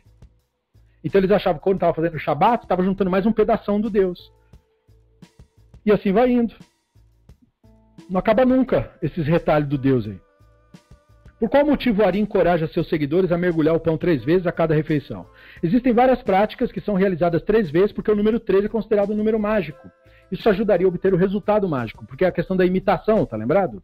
Então o 3 foi adicionado para aumentar a concepção mágica simpática. Por isso que tem gente que faz reza 3 vezes, fala amém 3 vezes, faz as coisas 3 vezes, bate na mesa 3 vezes. Tudo isso é crença mágica do ser humano, superstição. Nada disso significa nada. Isso afasta você do divino, não aproxima. Porque o divino está na realidade, não no pensamento. Por qual motivo as várias práticas do Ari foram aceitas? Até por judeus que não seriam necessariamente de mentalidade mágica, é de difícil explicação. Pode ser, na maioria dos casos, por pura preguiça intelectual, o cara não está nem aí, o cara não investiga, não procura, não está atrás de religião por causa do significado dela. Ele está querendo fazer amizade, ou está se sentindo sozinho, ou já está velho, e os netos abandonou, e ele não tem o que fazer em casa, ele vai para a sinagoga. É assim que funciona o judaísmo hoje. Entendeu? Ou o cara está usando o judaísmo para ganhar dinheiro, extorquir as pessoas e ficar rico com isso, que é o que a maioria está fazendo. Ou o cara está defendendo o mito da Rabanut, que é a defesa da ortodoxia. O cara está fazendo uma apologia para a ortodoxia, porque a Rabanut paga pessoas para fazer isso. Na maioria dos casos, muita gente faz isso de tolo, tentando se tornar digno de receber um pagamento, porque o governo de Israel dá uma boa grana aí, em bilhões para os rabinos ortodoxos pregarem a lavagem cerebral que eles pregam. Então muita gente faz por ideologia política. Entendeu? E é assim que funciona. Não tem uma busca crítica pela verdade. Porque quem busca a verdade criticamente se torna racionalista. Ele descobre que não, isso aqui na verdade eu não posso falar que é. Se eu falar que é, eu estou mentindo para mim mesmo. Só que se você fizer isso, você não está mais no mainstream. Né? Então você tem que escolher se você quer ser uma pessoa lúcida e honesta ou se juntar à gangue dos canalhas e ganhar dinheiro. Então, provavelmente tem relação com a ideia de que seguir religião com ritos rígidos seria melhor do que com ritos lenientes. Muita gente acha isso, né? Ela acha que Deus é um cara rígido, então eu tenho que fazer mais coisas para o Deus gostar de mim. Então a pessoa não seria passível de castigo, eles acham, porque eles imaginam que o Deus castiga como um déspota, um psicopata celestial, que mata os outros, mata o filho dos outros. Então eles imaginam Deus assim, né? Então aí, vou fazer mais, porque vai que o Deus me mata, né? Como se a pessoa não fosse morrer do outro modo, né? Por fazer mais do que obrigado, então, se ele fizesse menos. Então o cara vai fazendo mais, manda fazer, ele faz, entendeu? Seja como for, os místicos seguem a ideia do Ari, ganharam popularidade e foram também reinterpretados. Esta é a situação em que o Ramá se encontrava, quando esse rito já estava instaurado.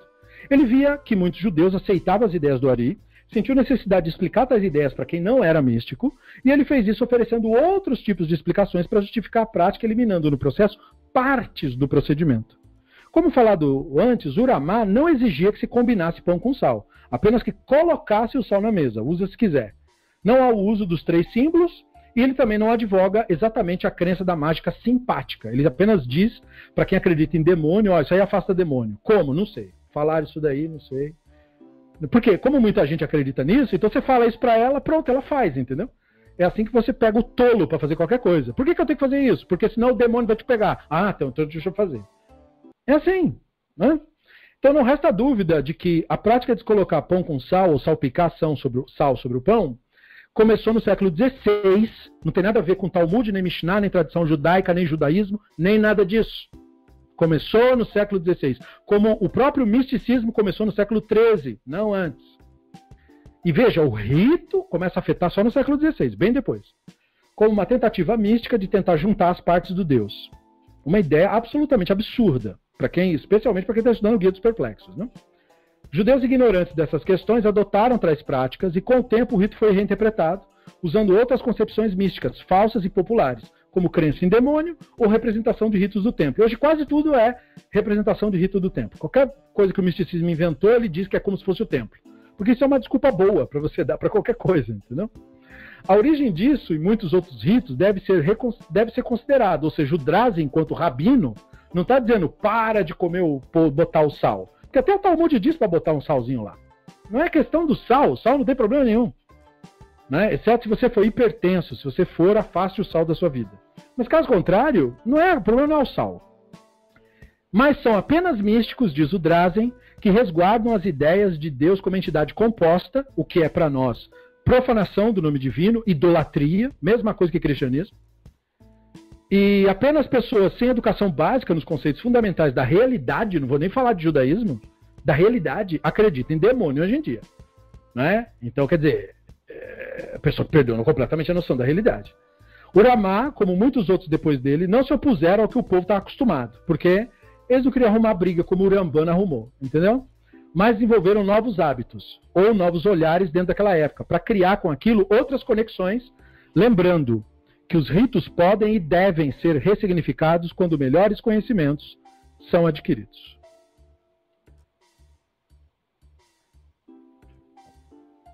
Com isso nós concluímos esses 2 capítulos do Reason Above All, e nós temos que levar para nós essas reflexões com muita clareza. Mais do que fazer crítica de religião dos outros, nós fazemos crítica da nossa. Nossa tradição merece um olhar crítico, sério. Se ela tem algum tipo de esperança de melhorar e se tornar algo que realmente reflita a verdade, nós temos que tirar todas as mentiras que colocaram. E estas mentiras do misticismo são adversárias. Eu sei que não é legalzinho, nem bonitinho, nem digno do YouTube você falar esses fatos. Eu sei que isso não dá clique, mas é preciso que alguém diga. Porque essas pessoas estão de fato mentindo. Quem quer que tenha dito para você que demônio existe, ele está tentando te roubar. Ele é um charlatão, não é uma pessoa digna da sua confiança. Tenha lucidez. Não acredite em estupidez, não acredite em mágica, porque isso não existe. O divino, a divindade é uma coisa muito séria.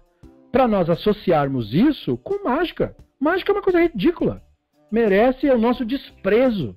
O que merece a nossa atenção é a física, a química, a realidade. A magia do mundo está nisso. A beleza da bênção divina acontece no mundo real, não no mundo da ficção. Deus não te abençoa no mundo da ficção. Deus te abençoa no mundo real. Portanto, nós temos que nos afastar de todo tipo de idolatria, todo tipo de misticismo, se nós temos esperança de viver uma vida realmente na presença do divino. E afastar da nossa mente a ideia de que o divino seria uma entidade mágica, como pensa o Ari, como pensavam os seus discípulos, ou como pensam hoje os racídicos, cabalistas, pensam em Deus como o gênio da lâmpada, ou o Jesus deles lá. Loucura completa. O pensamento é desprezível por ser falso. A divindade está na realidade. Muito obrigado aos que acompanharam até esse momento e a conclusão desses 2 nossos capítulos, para que nós avancemos na nossa próxima aula num novo capítulo. Muito agradecido a cada um de vocês, muito agradecido aos nossos colaboradores, sem os quais não estaríamos aqui, não é? A sua presença. Ai, que legal, Fábio, um abração para cada um aí. Isso é muito bacana mesmo, porque espiritualidade é isso, né? É algo de família mesmo, tá entre as pessoas que a gente gosta e apontar o caminho e pensar junto as coisas. Isso é fantástico, isso é muito bom, muito feliz em saber. E eu desejo um Shabbat Shalom, um excelente final de semana, uma boa noite, um bom descanso para vocês. E continuaremos avançando e explorando mais e fazendo crítica da nossa própria religião, da nossa própria tradição, para que sempre tenhamos consciência de que a realidade é o barômetro da verdade. Até a próxima, Lehitraot.